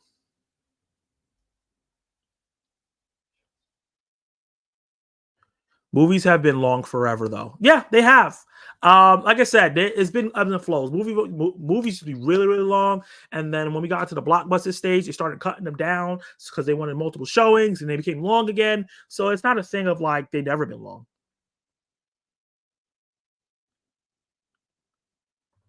Arthur with great Gerderwig and Russell Brand. Arthur with great Gerwig and Russell Brand. I'm not sure what that means.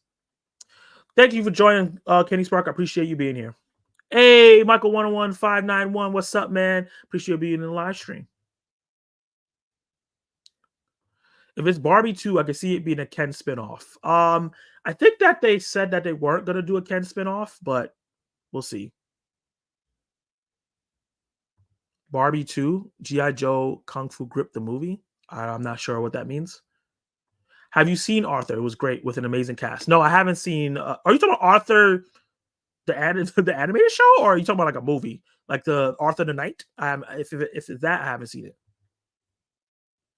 All mid films don't downplay fantastic like that. I'm not sure what you're talking about there. Was Nope Western tone? Nope had a little bit of a Western tone. It did have a little bit of Western tone, but it wasn't a Western. But I could see a little bit in there, inspired in there. Arthur had Greta Russell, Louis Guzman, Helen Mirren, way better than Barbie. Okay, I have to check it out.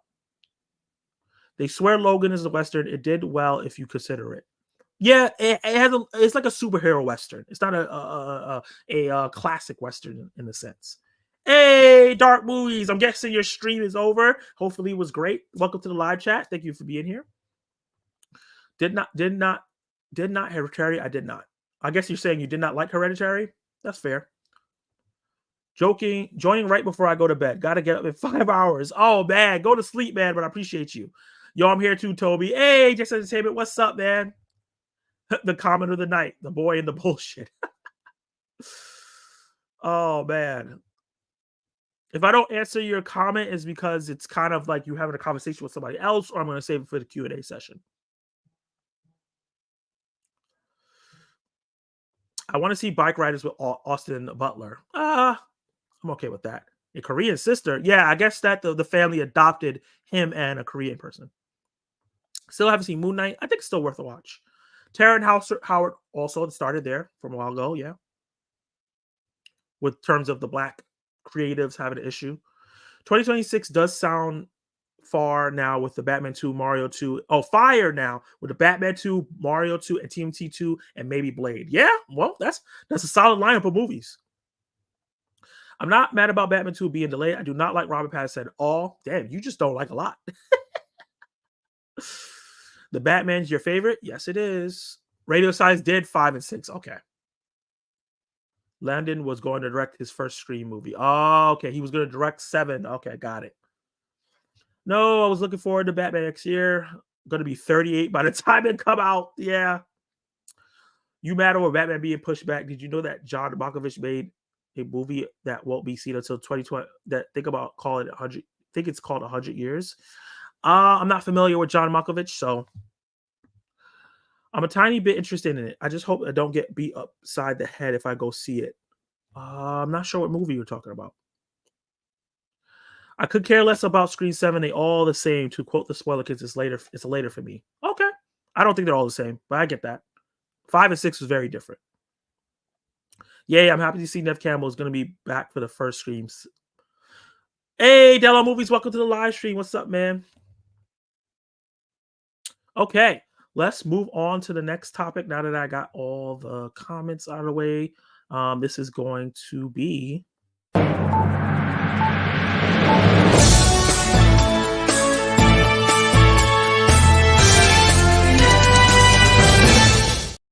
We're going to be talking about some gossip, man. This is coming from comicbooknews.com, and this is going to be some Marvel rumors. So don't take this as blood and fact, but this is some rumors for Marvel, and it's going to be about Shang-Chi 2 and a little bit about Spider-Man. It says Shang-Chi and the Legend of Ten Rings remains as one of Marvel Studios' best Phase 4 movies, and it's not been for the silliness of Trevor and Morris. It may have gone down as an instant classic in the eyes of fans.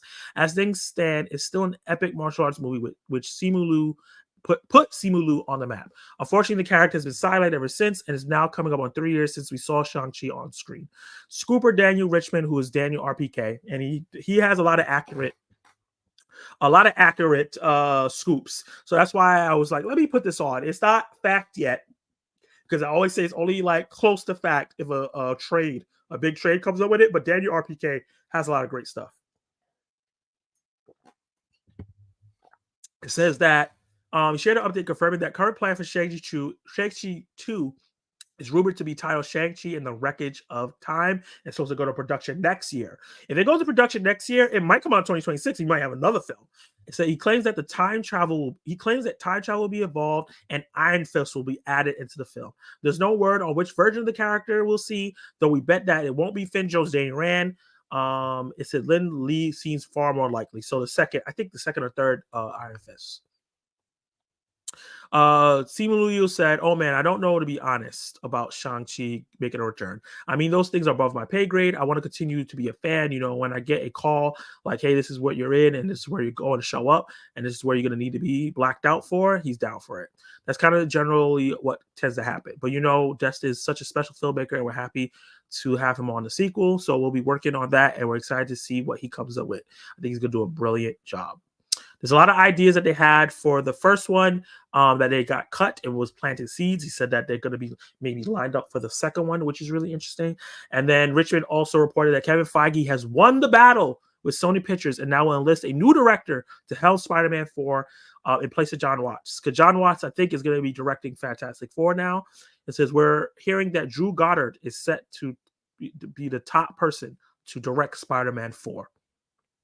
And also, that apparently because of how great Deadpool Wolverine is looking, they're going to have Sean Levy do more things. So Marvel is starting to get the roster of talented directors back in the fold. You know, obviously before it was the Russo brothers and James Gunn, Ryan Coogler, and those were like kind of the guys that were ushering stuff in. I felt like Scott Derrickson was doing really great with Doctor Strange before they pushed it to the side for Sam Raimi. But we're seeing Sean Levy, John Watts, maybe Drew Goddard if he does a really great job with Spider-Man 4.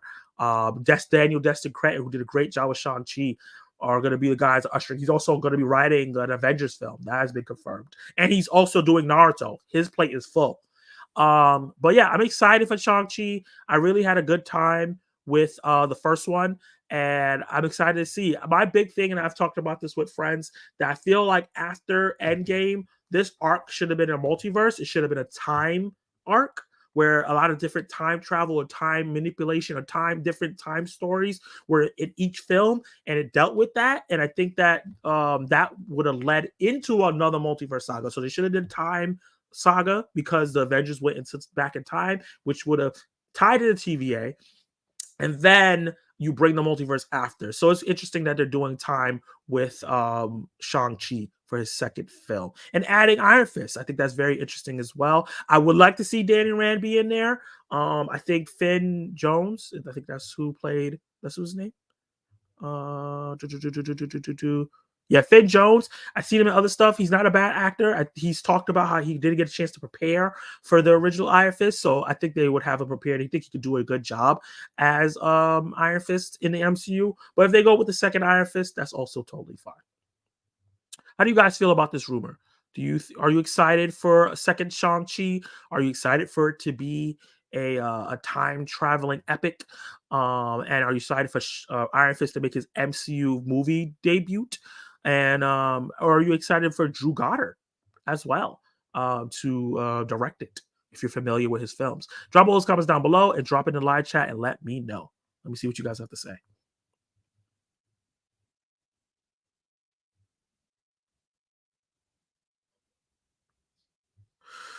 Happy for Neve Campbell, Street 7.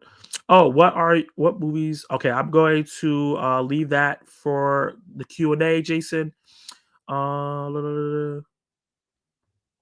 by the way, sorry, I thought I already said this, but how are you doing today, Zach? Hope your day was good. I appreciate that, Jason. My day was rough, but I'm having a good time now. I won't start about canceling this stream today because I was just really exhausted after the stream yesterday and then have to had a long day at work. But when I got home, I was like, I want to talk about the Oscars. I want to talk about everything. And yeah, I'm really enjoy talking to you guys. I wonder if it turns out to be true. Will they use Danny Rand or the new Agent Iron Fist from the newer comics? It'd be very, very interesting. I think that they should use Danny Rand even if they have to recast him or just give Finn Jones another chance. It's not like he's a terrible actor. Because I think skipping him, honestly, it might be fine. They skipped the original Ant-Man and no one really had an issue with them going straight to Scott Lang. So it might work out. Iron Fist has a following, but it's not so huge that I can see it being a huge issue. And then they could maybe bring Danny Rand later on. It doesn't. There could be multiple Iron Fists. Zach, you need some John Malkovich in your life. Suggest some films for me. Maybe I'll put them in Throwback Thursdays. Have you not seen Arthur? It's great. It's a remake of the original with Dudley Moore. It has so much heart with Greta Gerwig. It was awesome. It made me drop a few tears. Okay, I'll check it out. What's good, Zach? Hey, Jay Palon. Thank you for joining the live stream. Thank you for being in Zach Attack Awards live stream yesterday. You were really great and really contributed. It was really fun having you in there. Thank you, man. And thank you for being here, too. Okay, we're going into the next segment. And that is going to be a new segment I added in, I think, last week. And that is...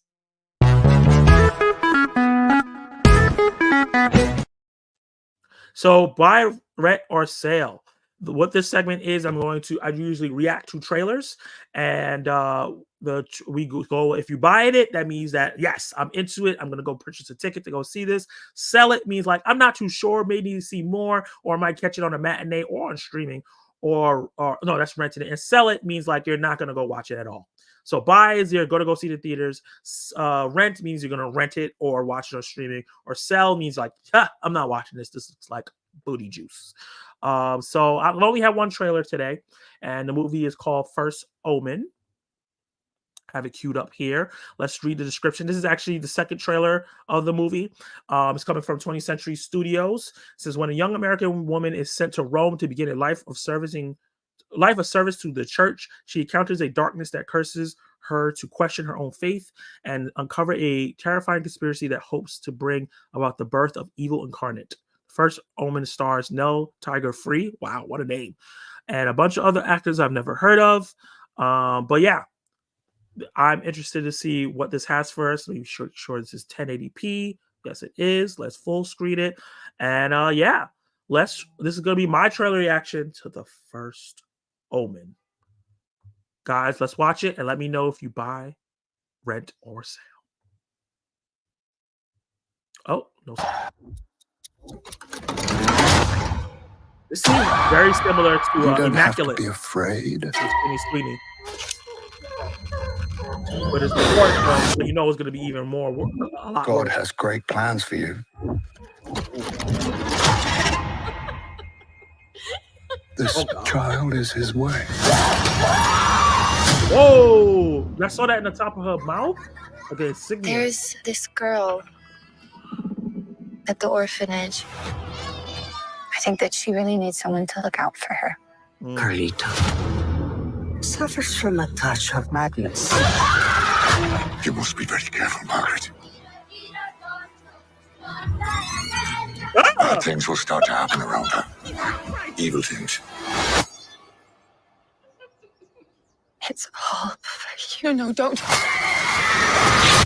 Whoa. Jump. What does any of this have to do with Carlita? This church has maintained power for thousands of years. It will stop at nothing to keep it that way.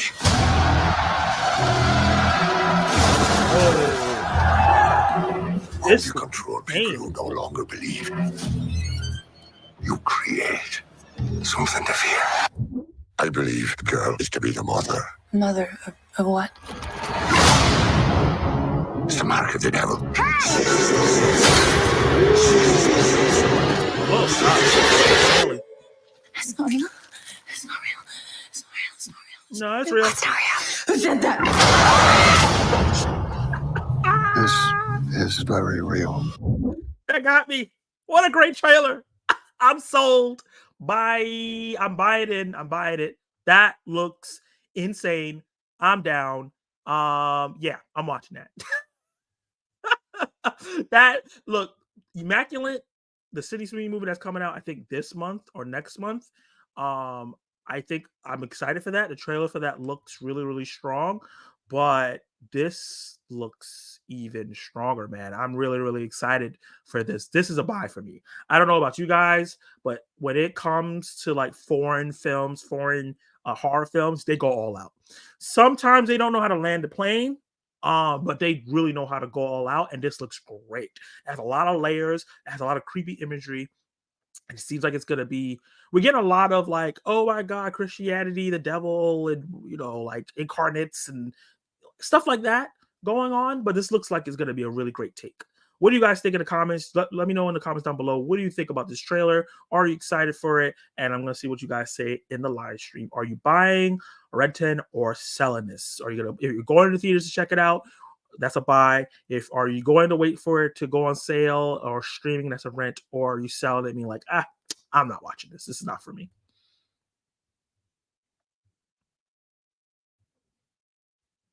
I seen Omen long ago. It seems like I'm selling. I have no interest in this. Oh wow, okay. Why do you have no interest in this, Dave Show? John Malkovich, really anything he's in. Con Air, Secretariat, being John Malkovich, those are 3 great ones to start, but anything he's in.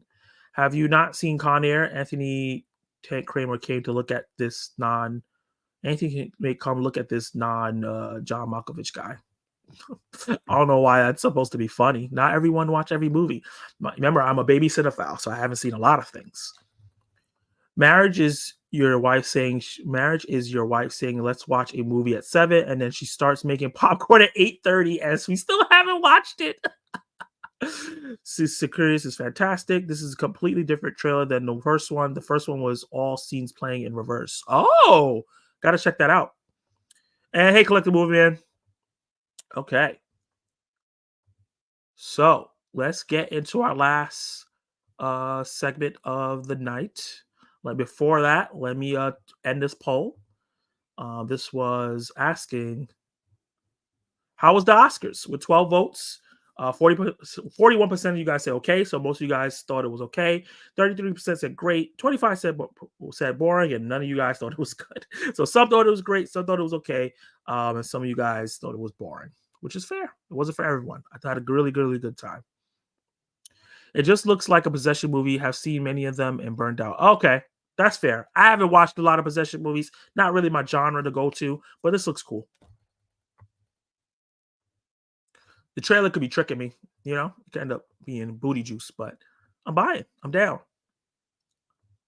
Okay, so let's get into, where is it? That's the box office breakdown for you guys. We're going to talk about the box office, all the narratives that come into it, and what your favorite movies are doing at the box office. Let me see. Can I zoom this in a little bit more? Should I? Oh, there we go. That's good.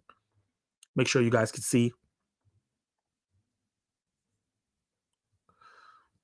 Kung Fu Panda 4, which a lot of people were like late predicting that it was going to have this big turnout, because a lot of people thought it was going to come in second place to Dune Part 2. Ended up beating Dune Part 2 in its second weekend, making $57 million domestically, which is really great for the franchise, because Kung Fu Panda 1 made about 60 something million, the first, I think 61 million domestically in its first weekend, and then Kung Fu Panda 2 and 3 kind of went down. Usually with a franchise, they want you to go up. So if you make 61 million, they expect you to go 65, 68, next one makes 70. But they dropped from a $60 million opening for the first one to a $40 million, 47, and then went to like 42. So I think that's why it was such a big gap between 3 and 4. But it looks like the interest in Kung Fu Panda is there.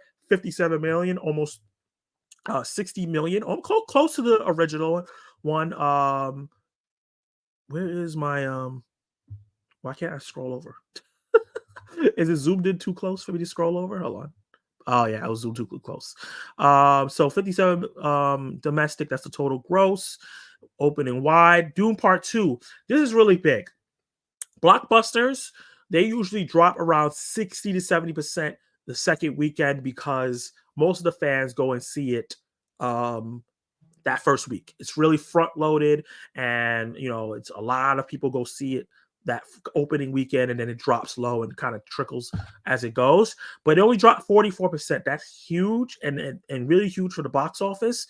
Currently, Dune Part 2 is at $157 million at the box office. It was made on a $190 million budget, and that's just domestic, which is huge.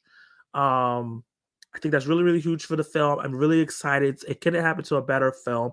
I hope that it has another small drop again, because this week we don't have like a big movie. I can see Dune Part 2 being number one next week because Kung Fu Panda has been divisive. I haven't watched any reviews because I didn't go to see the movie. I'm not really interested in seeing the movie. I only saw the first one.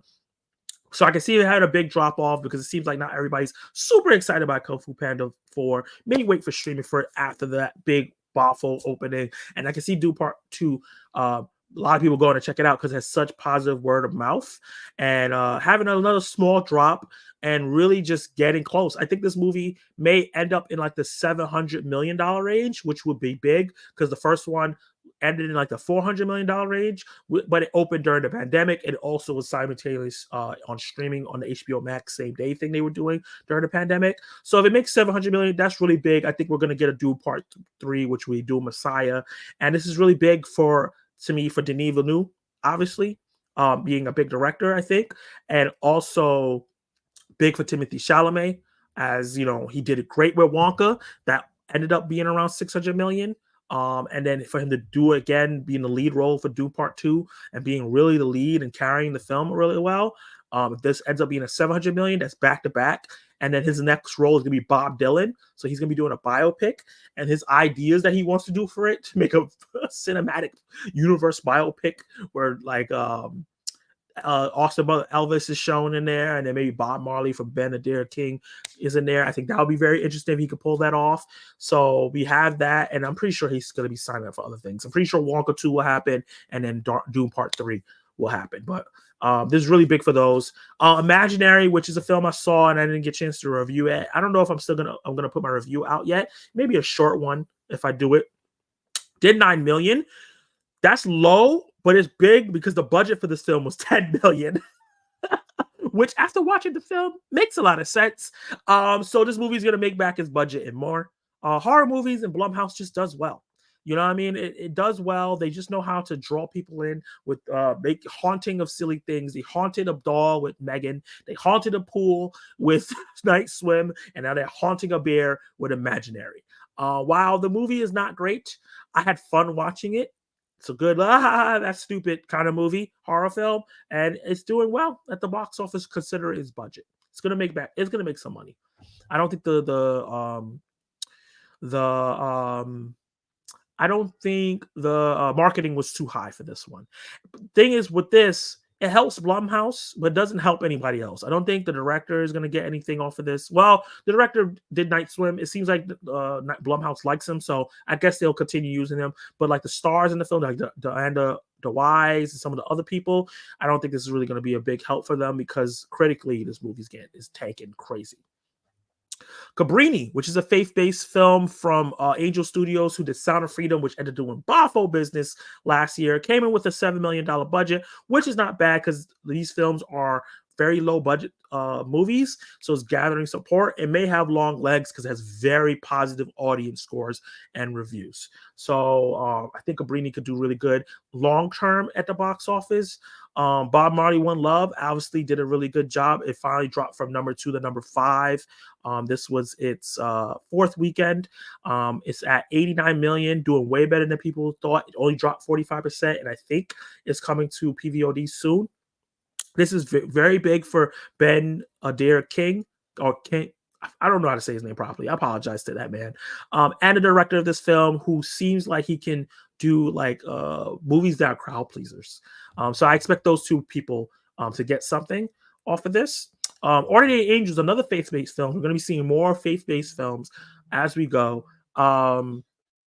Not doing like amazing. It only dropped 46%, but people expected to do bigger business because it had two well-known actors. I don't want to call them stars in it.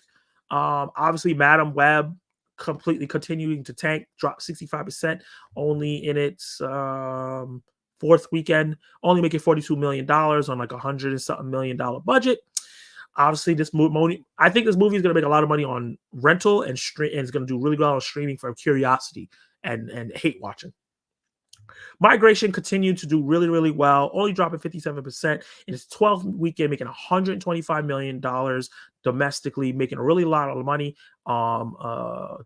internationally. The movie's success. We may get a sequel, we'll see, and hopefully it does well as well.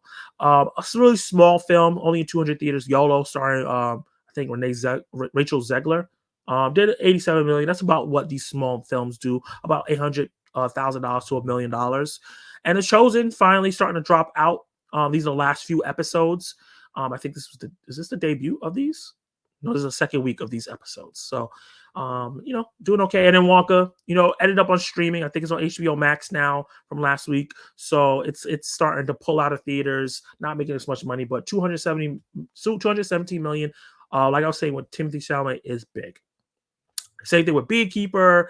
It's on streaming now. People are gonna go watch it on streaming. Demon Slayer not doing as well as people thought. I think the momentum of these, you take the last few episodes of the last season and add the first episode of the next season and make it a movie is on a downturn. And I think they're gonna need to release like just actual movies in theaters like My Hero does.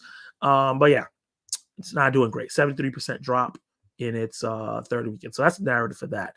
But the rest of this is like Argyle, which is a flop. It was $200 million budget and it's only making $44 million. Probably is doing really well on streaming. Perfect Days, a lot of people didn't go check it out after its Oscar nomination. Maybe now people might go check it out because it was nominated for Best International Film, but we'll see. American Fiction, Poor Things, all these films might get bumps coming into next week because of the Oscar nominations. And Love Lies Bleeding, which is going to go wide. Obviously, it was only in 5 theaters. Made $167,000. We'll be going wide. I have my tickets for this on Friday. I'm excited to check it out. It's $824. And I heard it's really, really good. And unfortunately, Drive Away Dolls is a complete flop. This is on rental already, only making $4 million in its third week. It had $30 million budget, unfortunately. So yeah. And the rest of the rest of the thing is like just a bunch of the mixture of Oscar films and old blockbusters and stuff like that's been out. So let's move on to the next thing, and that is the physical media that is coming out this week. I decided I wanted to start talking about. Oh, well, hold on. I messed up. I got to do my little what's coming up this week.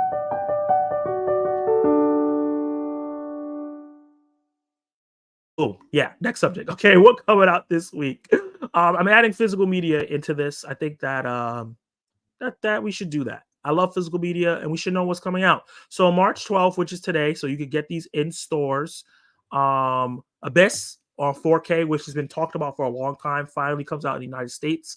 It's a 4K remaster of that film. True Lies on 4K, Aliens in 4K, Aquaman and the Lost Kingdom in 4K, the original Kung Fu Panda in 4K, Quigley Down Under in 4K, Wish in 4K Steelbook, Aquaman Steelbook, The Running Man 4K, Event Horizon 4K, Dragon Slayer in 4K, Color Purple in 4K are all out today. You can go to wherever your local store is and check them out. And yeah, those are all the 4Ks that are coming out this particular week. So let me know in the comments down below and in the live stream, what are you going to pick up this week in terms of physical media? Are you going to check out any of these out? Or are you going to wait for a sale? Let me know. And then moving on to the next thing, we're just going to finish this out and then I'll take comments, is what's streaming? What's on streaming this week in terms of renting and actually on streaming? 2 days ago, To Kill a Tiger, which was up for an Oscar, this coming Oscar for documentary, is now on streaming. I believe it's on Netflix March 8th. It's already on Netflix. So you can definitely check that out. What Happens Later, which was the big return for Meg Ryan to rom-com, is going to be on Paramount Plus March 10th, which already out. And then on March 12th, which is today, Drive Away Dolls, which is a movie I liked, but you can now rent, is out. You can get it on rental. Origins, which is a film that a lot of people said got snubbed at the Oscars, came out today as well. So them I finally get to check out. How much is the rental price? They don't put the rental price? Usually they put the rental price on the site.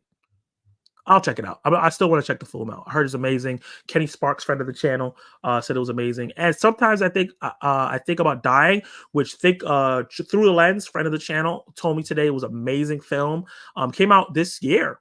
Okay, so it's a film that came out this year. I'm gonna go check it out. It's now available for rental. It's starring Daisy Ridley, and I heard it's actually a great film.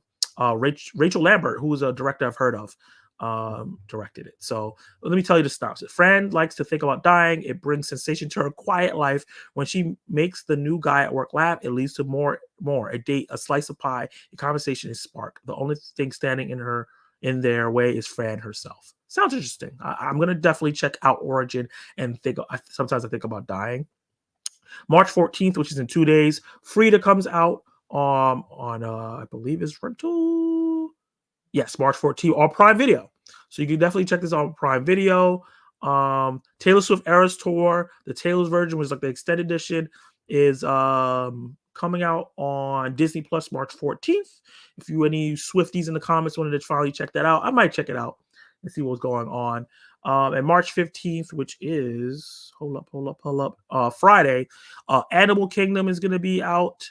Dream Scenario, a new Lindsay Lohan rom-com called The Irish Wish. Stop Motion, which came out recently in theaters and I heard it was really good, is going to be on March 15th. If you want to rent it, for you people who have Shudder, it'll be on at the end of the month. I might watch it then because I have Shudder. And Trolls Band Together, which came out last year in November, is going to be on Peacock. Yeah, and that's it for this week in terms of what you can rent, stream, buy on streaming. A lot of films that you could check out of very different things. Definitely, I highly recommend Dream Scenario. This is one of my favorite films from last year. I highly recommend checking this out. This is going to be on HBO Max on the 15th. So definitely check it out. It's also going to be coming out on physical media. I'm surprised they didn't have that on the 4K releases. And then in terms of what's coming out in theaters this week, Arthur the King, the new Mark Wahlberg film about him being like a cross country athlete and a dog that's guiding his way but is sick, is coming out. I heard that it was the AMC Unseen film. I heard it was a cute movie starring Simu Liu as well, and Juliet Rylance and other people in the film that I haven't heard of. But it sounds like a cute family movie. If you want to go check it out, maybe in a matinee, that's something you could check out. New Michael Keaton thriller is coming out called Knox Goes Away. Follows John Knox, who's Keaton, a contract killer with a rapidly evolving form of dementia, who was offered the opportunity to redeem himself by saving the life of an adult son with whom he has been estranged. That actually sounds pretty cool. I love Michael Keaton. That might be a good movie. It has James Marsden, has Michael Keaton, and a couple other films that actors I haven't heard of. That's going to be in theaters. A movie that I don't really want to see, but I'm going to see. The American Society of Magical Negroes. Oh God, that is coming out. Let me close these other tabs. For centuries, there has been a society hidden in plain sight working a secret to protect Black people from harm. It's called the American Society of Magical Negroes. I really wish that was what it was about, but it's about like protecting them and making white people happy. This is not the type of original Black content I want to see, but we'll see. We'll see what's going on. One of my friends want to go see it, so we'll see it together. I think on Saturday if I have time. Snack Shack, which is I saw this trailer when I went to go see Driveway Dolls. Looks really fun. It looks like a really cool slice of life film. Nebraska City, summer 1981. Inseparable best friends AJ and Muzi seized the opportunity to run the local pool's rundown Snack Shack after their plan to gamble on dog races and sell home brewed beer goes down the drain. Dreaming of striking it rich, things take an unexpected turn when they meet Brooke, an effortlessly cool lifeguard who puts their big summer plans and their friendship at risk. Sounds like a classic story, an old school story, and a surprise it's not coming out during the summer, but it sounds interesting. I don't think I'm gonna go to theater and watch this, but I definitely will check it out eventually. And yeah, I think Love Lies Bleeding is going to get a wide release in theaters, which I'm gonna go check out. And we have some limited stuff like The French Girl, Uproar, Prey, which is a documentary, Vader, which is a documentary, Animal Kingdom, which is a documentary, and all this other stuff is in streaming. So let me know in the comments down below, what are you interested in checking out on streaming in theaters? What physical media you're going to be buying and renting soon. So now is going to be the Q&A section. I need to get a transition for that. You can ask me about anything you want. I'm going to go through what you guys are saying now. You can queue up any questions you want. I could probably go for, well, I'll go till I'm tired. I usually say 10 minutes and then go for way longer than that.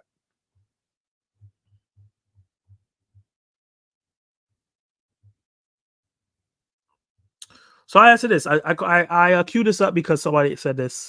Jason the same said, "What movie are you excited for this much, which could be a sleeper hit?" I think Love Lies Bleeding. I think Love Lies Bleeding could definitely be a sleeper hit.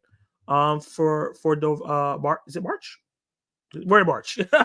March movies. Let me see the whole list. Movies 2024. That is not coming out in March. None of these movies coming out. Is Fall Guys not coming out in March? Is Immaculate coming out this month? Yeah, it's coming out the 22nd. So Immaculate could be really, really good. Monkey Man has been getting rave review. Oh no, that's April. That's April. So no. I put March. Why are they giving me things that are coming out in April? Roadhouse is coming out, and I saw somebody talk about that. That's coming out March 8th. I'm surprised they didn't have it up there about Roadhouse coming out. I've been hearing that the filmmaking is not great, but the movie is fun. So that could be a really fun time. Winnie the Pooh, Blood and Honey. It says February 14th here. Obviously, that's not true because that movie hasn't come out yet. And yeah, I think that's it. I think Roadhouse could be really, really fun to watch. I don't know if it's gonna be a great movie, but it could be a fun movie. And Immaculate are two movies, and Love Lies Bleeding are some movies that I think could be really great for March.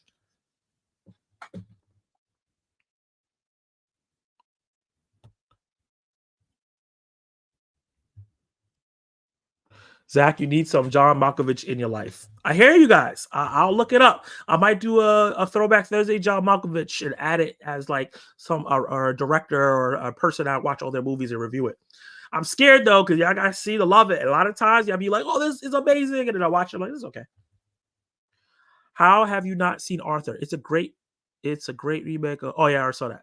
What do you mean? There's tons of movies I've never seen. There's tons of movies you've never seen. The trailer seems cool from what I've seen. I'm actually intrigued for Ordinary Angels. Okay. I'm glad to see KFP4 that high. Yeah, man. Midweek at the theater with KPF4 and Imaginary. Awesome time at the house with Damsel on Netflix. Yeah. Really enjoyed Damsel. John Malkovich is on the same level as Ben Kingsley been in the game forever. The female equivalent would be Helen Mirren or Meryl Streep. Okay. I rocks with you, Zach, but I gotta put you on the blast for not rocking with John Malkovich. Okay. Imaginary budget was 13 million, so it looks like it'll be at least break even. Okay. I heard it was lower than that, but let me see. Imaginary budget probably is 13 million. It looks like a $13 million movie.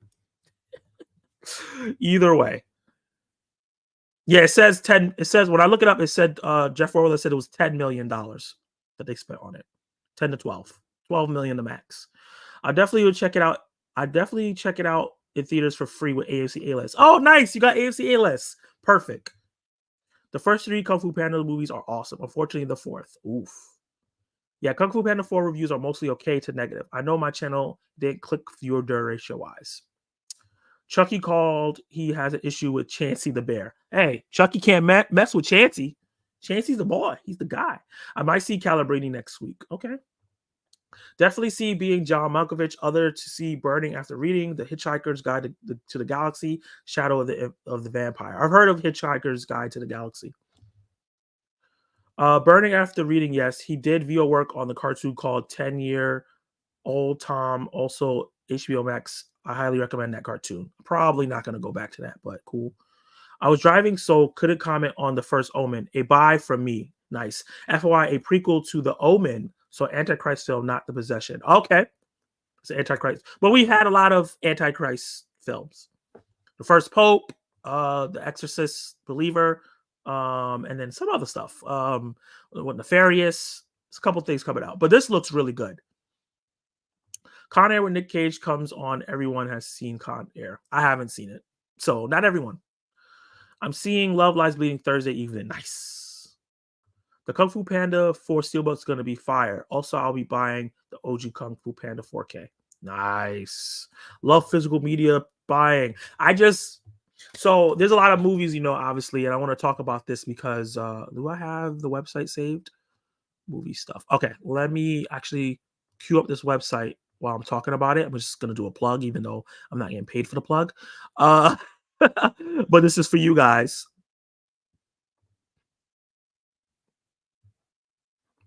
So there's a website called Sloppy Seconds, and obviously, this is like a low budget website.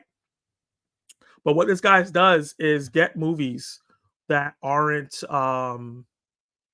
that are not on streaming or out of print, or like he has 28 days later and 28 weeks later. Like if you want to buy that movie, it's completely out of print. So it's either you're gonna like buy upsell on eBay for a lot of money, or hopefully find it in a bin somewhere. But those two classic zombie films are out of print, and I don't think they're on streaming, so it's hard to watch them. But he has them, and he has them for a decent price. Two movies that I really love: Hush, which is a film I watch every year. Mike Flanagan, I got it from him. And also Barbarian, which came out 2 years ago. A horror film I really like. For some reason, Disney has not released it on Hulu or some streaming service. He has it on physical media. So I bought those two to try it out. And I'll let you guys know when I get the physical media and how they look. Probably just watch them and let you know how great they are. But yeah, this is something you can definitely look into. I guess a little cheap plug for something different, put you guys on. If there are films that you can't find physical media for, check out his site and see if he has it. I'm seeing Love Lies Bleeding on Thursday as well. The poster for stop motion sold me on checking it out. Yeah, the poster looks really good. Gonna rent stop motion for sure. Nice. Abyss and True Lies and Aliens is completely sold out everywhere. I can't even get a copy. Wow. I still hate the title, and I really should make a rage video, not a review. Well, maybe the movie's good. The title is weird, but the movie might be good. After seeing the cast talk about it and how it's a satire, I'm softening up a little bit. Let's see how it is. I kind of want to see that Love's Lies Bleeding also. Nice. How about Roadhouse? Yeah, I was talking about that. Roadhouse is also coming out. For some reason, it wasn't on any of these sites. When is the Taylor Swift movie coming out physical media?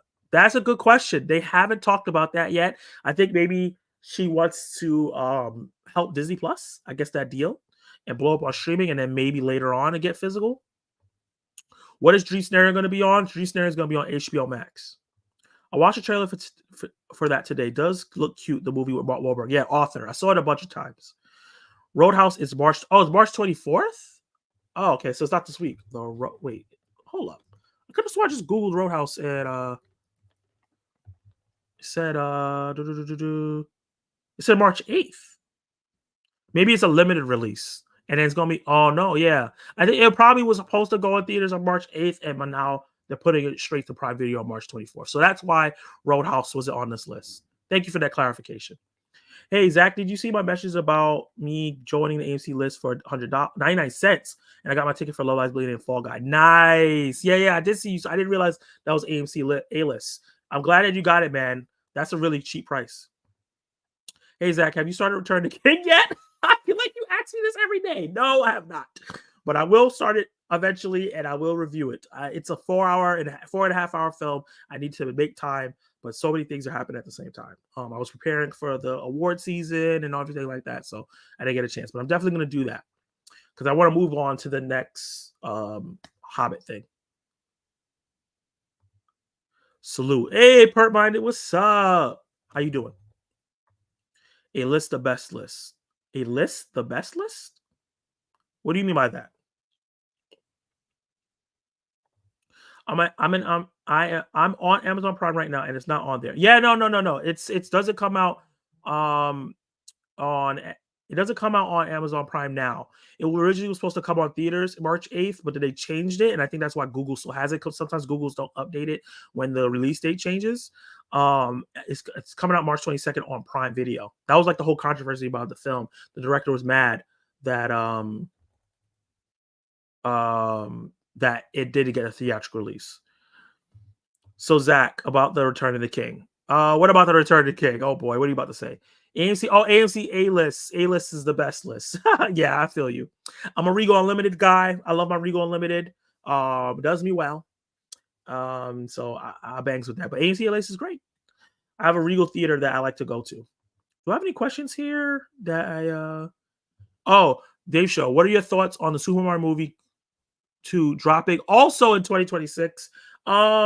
It came out 3 years in between movies. That's not that bad. I'm pretty sure it takes a long time for that film to be animated. Chris Pratt is doing Garfield. He has another role or something that he's in that got announced. I forgot what it's called. So he's busy. And then all these other actors are probably, Angelina Jolie was in Dune. She's in Furiosa. So all these actors that were playing these roles are probably going to be busy. Jack Black is busy. He's doing Minecraft. So it makes sense for them to date it for 3 years from now. Give time for these actors to do other roles and then come back for Mario. Did you know that Kung Fu Panda 4 was going to be live action / animated? I did hear about that. They were thinking about doing a live action film instead of animated film because they're going to be doing How to Train Your Dragon live action. They're going to test it here. I think it was best to do Kung Fu Panda as animated. Live action sounds silly. Zach, I don't know if you missed on. Oh yeah, I read that already, and I read this already. Okay, gotcha. I can write all that already. Oh, I was going with the joke. Oh, Regal the Ops. Regal the Ops. I guess I'm the Ops then.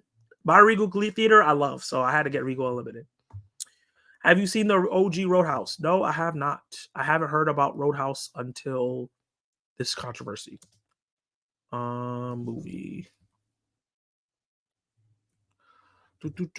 Roadhouse. It's a 1989 film starring Patrick Swayze. Okay, Sam Elliott. It's on Max. Okay. Something I might check out. We'll see. Oh, Keith David is in this. Nice. Okay. Cherry Funk. Nice. Okay. Cool. Definitely. Maybe you might check it out to see the difference. It's that good old Rotten Tomato. Oh, God. Rotten Tomatoes is low, but that don't mean anything. Kal-El is surprised about something. I don't know what it is. So it looks like Kung Fu Panda 5 is in the works. New trilogy. Yeah. I forgot to talk about that during the Attack of the Box Office. So, yeah, I think because of this doing really well, I think Kung Fu Panda 5 will happen. And I think because of Puss in Boots Last Wish doing so well, I think Shrek 5 is going to be done, and hopefully Shrek 5 is in the animation of Puss in Boots because the animation was phenomenal. Another revolutionary pushing the boundaries film like Spider-Verse, and also TMNT. So yeah, hopefully Shrek 5 is great. Hopefully Kung Fu Panda 5 is great. They might be both coming out at the same time, so that'll be very interesting. They shouldn't got Bill Murray again for Garfield because I'm not feeling Chris Pratt for Garfield. Got to get new blood, man. Can't use the same people all the time. I just bought the Omen collection on Amazon for $31. Nice. I'm about to start in season 2 of Invincible, so I'll catch you on the next stream. Okay, appreciate you being here, Brandon Davis. As always, you're awesome. I've seen the original Roadhouse. It's on HBO Max. Nice. Have fun watching Invincible season 2 so you can catch up because I know it's coming out this Thursday, and I heard that season 2, part 2 is phenomenal. So I'm excited for that. I love Invincible. Hey, Zach Milan Talks Movies. What's up? My man, Venom 3 is officially titled Venom The Last Dance. Are you serious? You're lying to me. Venom The Last Dance? This man really making me type this in. Oh my God. It's really called Venom The Last Dance. Why did I not see this before? This came out. When did this come out? Oh, 5/24. But why did I see this? Oh man, I would have laughed about this on stream. You know what? Ooh, what did I just do?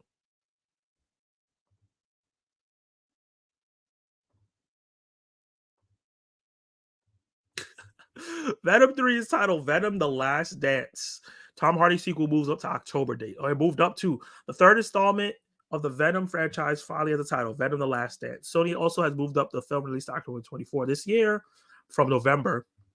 Blah blah blah blah blah blah blah blah blah. Hold on, let me drink some water. Plot details are still the wraps, but Tom Hardy will return as the Lethal Protector Eddie Brock, starring Juno Temple, Chiwetel Ejiofor, I always mess up his name, and Clark Bacco. Kelly Marcel will make a feature directorial debut with the project. She also wrote the screenplay from a story she developed with Tom Hardy. Anytime I hear that where the actor is involved, gets me scared. Interesting. Okay. I haven't watched any of the Venom movies. So I don't really have an opinion on them. I hear that the first one's really fun. I heard the second one is stupid. But I think that the fact it's called Last Dance means it's probably going to be the last one. And yeah, let's end this. Let's prepare for an MCU Venom, a proper one, since they reneged on Venom being in MCU when they brought him over for that little stupid cameo and then nothing happened. And yeah, hopefully ends on a bang. I suggest after you're done watching Lord of the Rings and The Hobbits, definitely watch Harry Potter movies if you never watched all of them. I watched the first 4 Harry Potter films. But after I've done the Lord of the Rings films, I'm going to go to the next thing that was on that poll, which was The Matrix, which I've never seen. So I'm going to do the 4 Matrix movies, which will be a lot easier because it's only 4 films.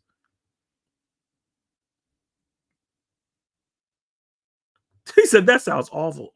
Have you seen Ghost? Yes, I've seen Ghost.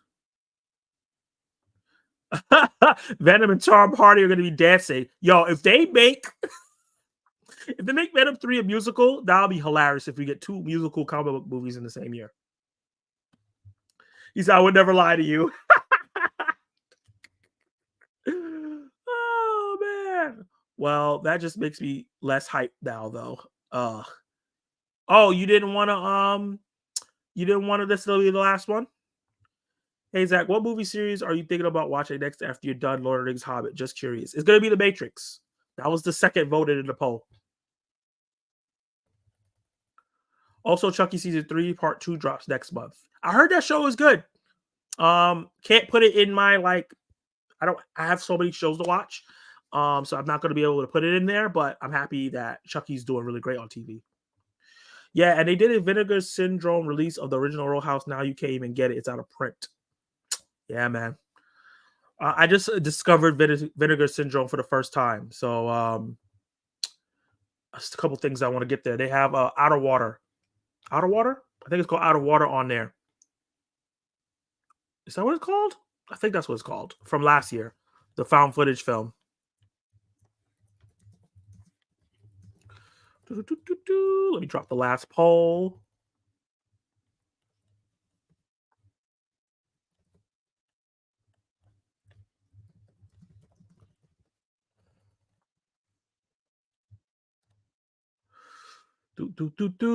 They better play Dancing Queen over Tom Hardy. Oh my God, that would be perfect, Zach. As soon as you said it, I imagined the scene and I'm like, yes. No, I just think the title makes the movie sound less badass now. Oh, okay. Got you. Trash, better have the girl from Save the Last Dance. I just finished the TED series. Did you watch it? No, I haven't watched it yet, but I'm going to watch it. I've seen clips of it. It looks really, really funny. That I'm going to watch. Will this be Sony's version of Magic Mike: The Last Dance? Wait, who made Magic Mike? Isn't it Sony? Magic Mike. Who produces Magic Mike?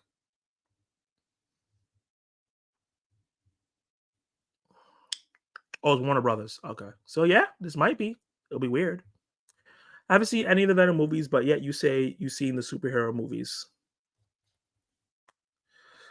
Oh my god! But you haven't seen some superhero movies too, Kal-El. Why are you going on with this narrative?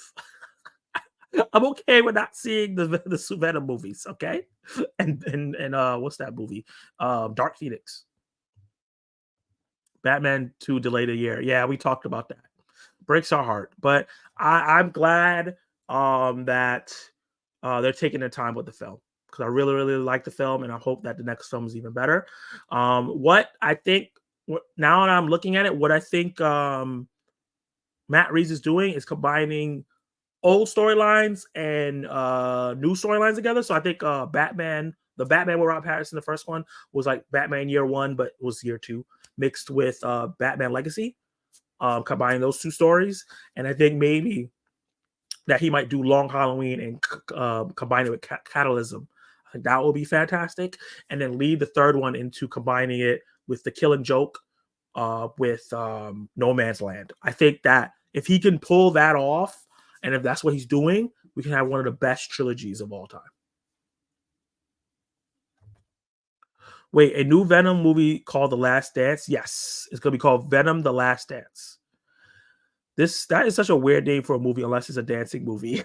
Well, no, because The Last Dance can be used as like the last standoff. That's not only about dancing. We've had that term used in like action movies. What's your favorite moment from the Oscars? I'm Just Ken performance. Holy moly, was that amazing. One of the best award show performances ever. He really killed it. Who did it? Oh man, I know who did the choreograph. I always mess up the dancing and set up the dancing, but I forgot. It was obviously Ryan Gosling and another actress that did it. I'm forgetting her name, but he did an amazing job. I loved every minute of it. Someone must have been offended by a Venom 2 title. Nah, I don't think so. I just think that maybe they just want to signify that this is the last one. The Matrix movies are good. The third one is decent, but the fourth one is trash. That's what I hear. That's what I always hear. But in classic Zack Attack, Zack Attack world, I guess that's gonna say, or tradition, I might end up liking it because you know what people told me. Oh, the first 3 Indiana Jones are the best ones, and I don't.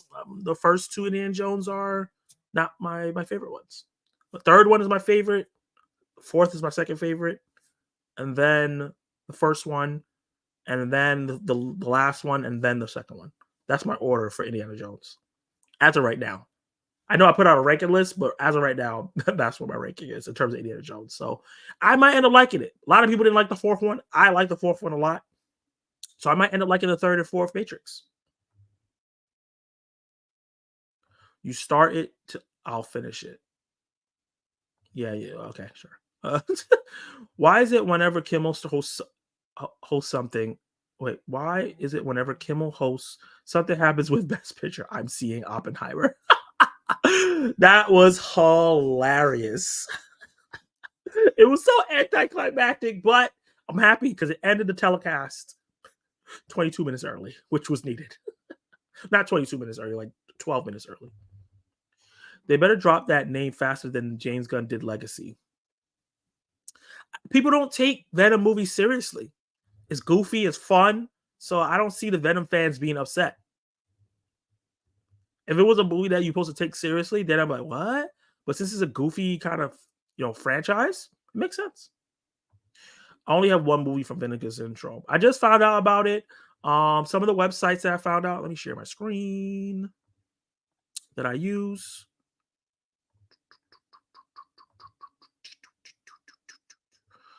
Is Second Sight Films. This is what I just found out about. They have really cool exclusive 4Ks that I want to try out. What else do I use? I just found out Arrow Video. That's another one. They also have exclusives on there. Grove, which I just bought my Dune Steelbook from. So I'm excited to get that. And sometimes they have early access for digital stuff. And they have a lot of sales for digital stuff too. They have Coming Soon and they have really cool exclusive stuff sometimes. Vinegar Syndrome, I just found about. They have a movie here I want. I gotta go find again. And they have like this. Oh, cinematography. Yeah, I like this. I want to get this. And they have a really cool art for a lot of films. What else? Letterbox. Vinegar Syndrome. The Criterion. Everyone knows about that. There's a couple of Criterion collection movies that I want to get. Triangle of Sadness, Do the Right Thing, Uncut Gems. That's a couple of those I want to get. Let's see, YouTube movie stuff. Obviously A24. I get some of the stuff from there. I just got this, the A24 playing cards, and I got something else from Everything Everywhere All at Once. And then I was talking about before, Sloppy Seconds. If you guys have any suggestions for any sites for me that I can add to the list, let me know. Let me know.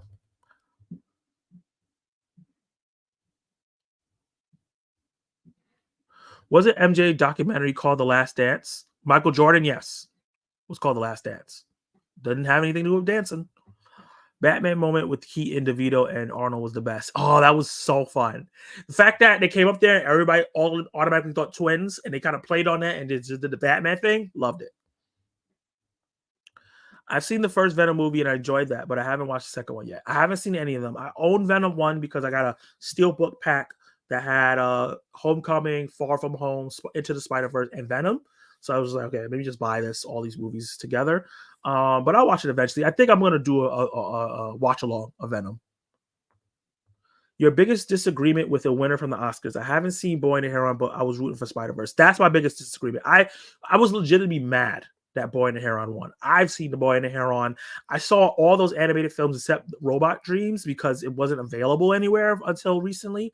Yeah, Spider-Verse should have won. Boy in the Heron is beautiful, has great animation, but it's nonsense. It's absolute nonsense.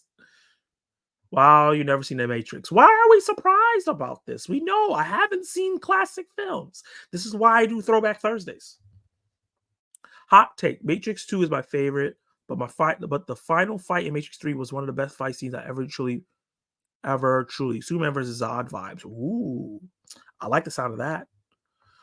Dude, after Madam Web Momentum, they better change the name. It's the same shit, not funny. Some shit not funny. Well, Madam Web looked bad. Madam Web looked bad, and Venom has a fan base. That's why it's different. I don't think people are going to be like, oh, this is the same people that made Venom. I don't think they could have put those two together. And there's only one scene that I actually like in the second Matrix movie. The first is amazing. Well, Dave, get you a tale on the panel with Zach and review it together. How did Return of the King viewing go? I haven't watched it yet. It's going to come. I might see it this Sunday, but I might not because I might be hanging out with some peoples in real life after doing some home stuff. Got to do some laundry and cleaning and all that. But yeah, I'm going to make time and watch it. I'm not sure why you put 100 out for this.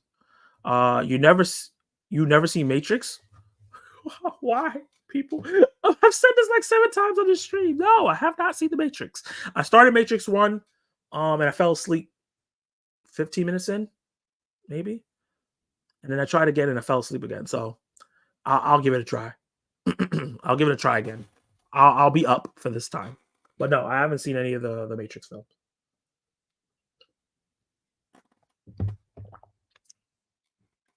When did Matrix come out first?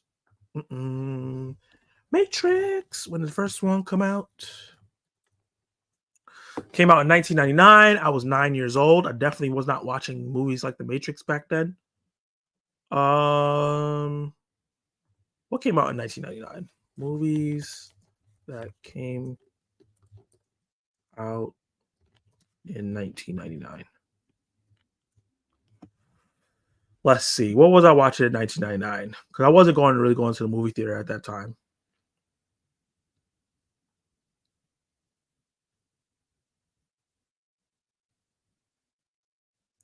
Okay, The World Is Enough, the Pierce Brosnan movie I saw. I saw Fight Club, but I didn't see it in 1999. Boys Don't Cry, I've seen. Virgin Suicides I've seen.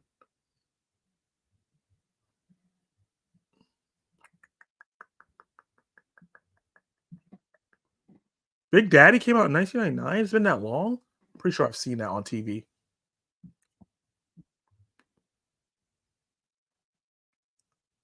Iron Giant I've seen. Wild Wild West I've seen. Deep Blue Sea I've seen.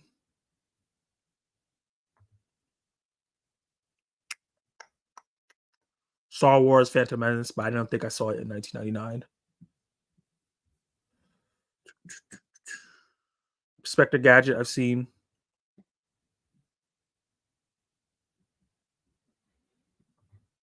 Definitely wasn't watching thrillers when I was this young. So I'm pretty sure I haven't seen any of this. Yeah, I don't think I've seen any of this. Yeah, so I've seen 10 Things I Hate About You. I've seen Drive Me Crazy. I've seen. I love that movie. She's all that. I watch a lot of romantic comedies. That's one of my favorite genres. Maybe it might be. Probably that and then zombies. I think it is my favorite genre. I saw all those movies. Cruel Intentions. I need to own that. I don't own Me, Myself, I know I haven't seen that.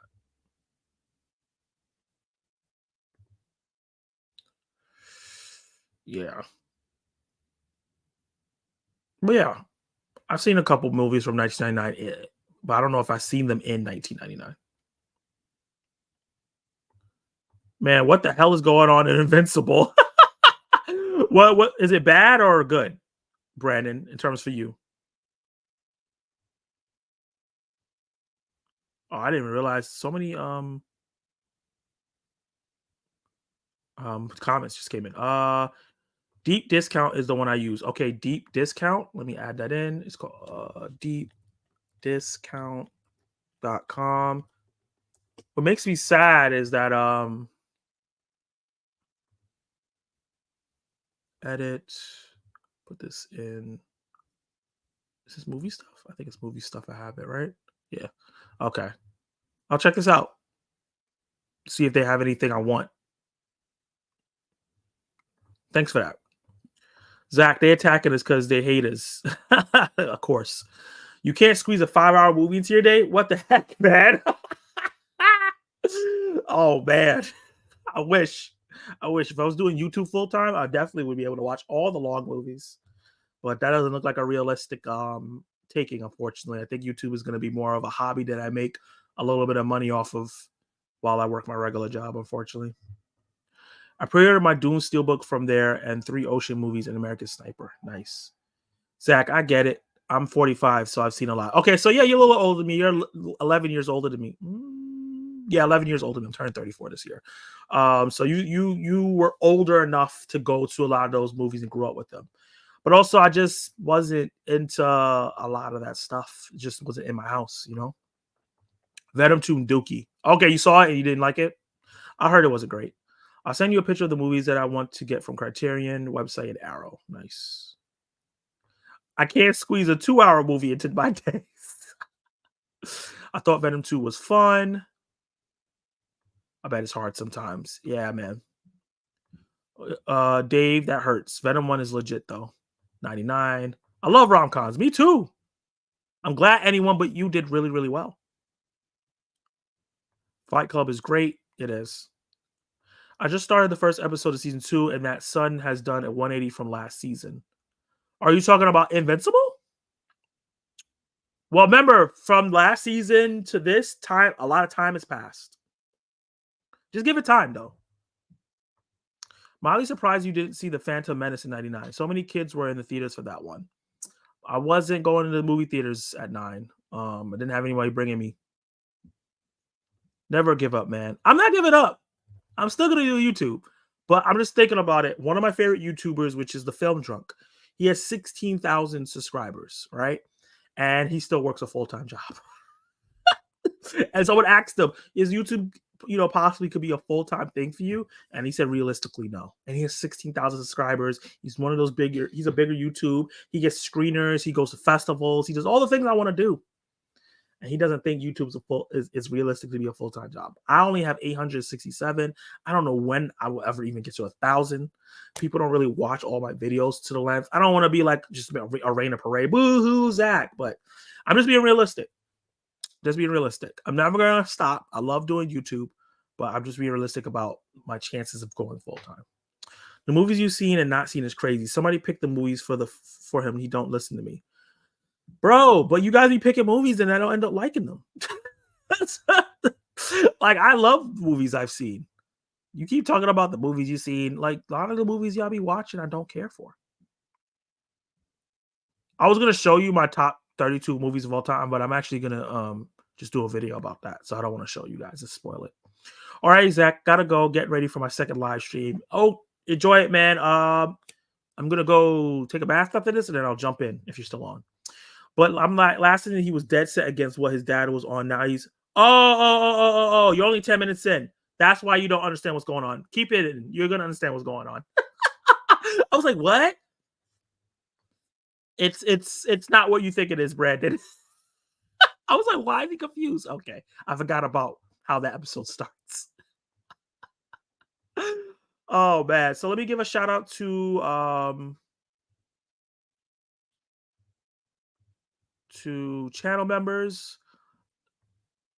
And as always, in order to become a channel member, you just go down by where the subscribe button is. You hit the join button. It gives you all the benefits of being here. You see my reviews and my videos early there than everybody else. If you go to the screenwriter tier, you get into my exclusive Discord, and you get exclusive stickers. You get exclusive emojis, get a cool logo next to your name that will change every month you are a member.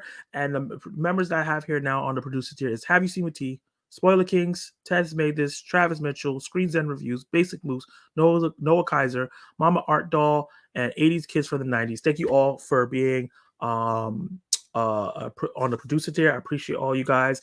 And yeah, I'm going to have a member live stream soon. I'm going to put another poll up because I did that, but then the members changed and went down. So, but now that you guys are here, I'm going to do a members only live stream soon. And I'm going to make you guys pick the topic and then we'll release it later. Got that idea from Zach Attack, Zach Milne Talks Movies.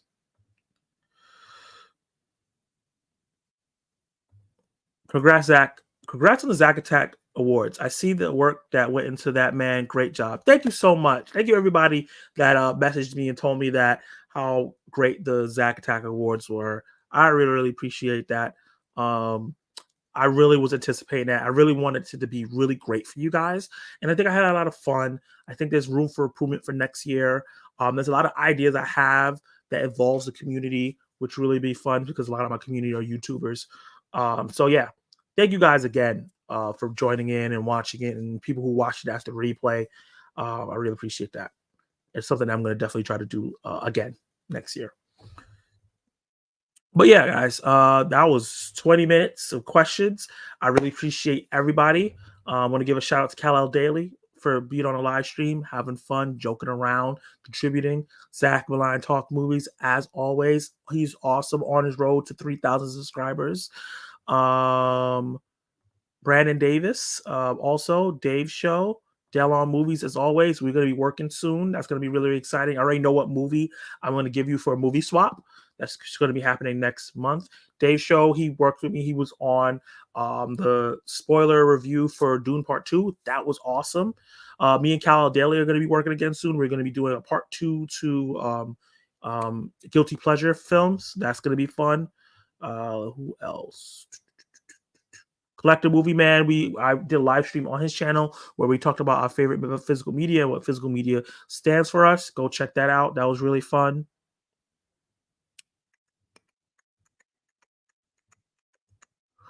Jason Entertainment, he's awesome. Go check him out. We haven't collabed yet, but it will be coming soon. Perp Mind is awesome. Hardest working man on YouTube. Go check him out. We've collabed on horror stuff. We collabed on, we did a watch along for Terrifier 2. That was fun. gross but fun. Kenny Sparks, you guys, if you've been on the channel for a while, you know who Kenny Sparks is. He's been me and him collab all the time. We talk all the time. He's awesome. Go check his channel out. He just hit 1,000 subs, and I think he's gonna be monetized pretty soon, fully. JP Lawn, I appreciate you, man. I think you're maybe, I don't know if you changed your name or if you're new. I haven't really seen you before, but I saw you jump into the Zack Attack Wars live stream. I think you jumped into the live stream last year and now this one. Appreciate you being around. Dark Movies, as always appreciate you. Gotta check out your live stream. My Norwegian brother. Michael 1019591 always dropping into the stream. Appreciate you as well. I think the Obithor Alliance was here for a little bit. Have You Seen What T was here for a little bit. He's awesome as well. Want to work with him soon. And yeah. And I also want to just give a big shout out to Collective Man for doing a donation. I really appreciate that. Like you said, have a good night, man, and have a good night to every single one of you guys. Be on the lookout for my review for Love Lies Bleeding. Be on the lookout for all this chopped up if you want to see any of the things you missed in an individual video format. And be on the lookout for, obviously, Return of the King review and much, much more. Working on a bunch of stuff for you guys. Peace.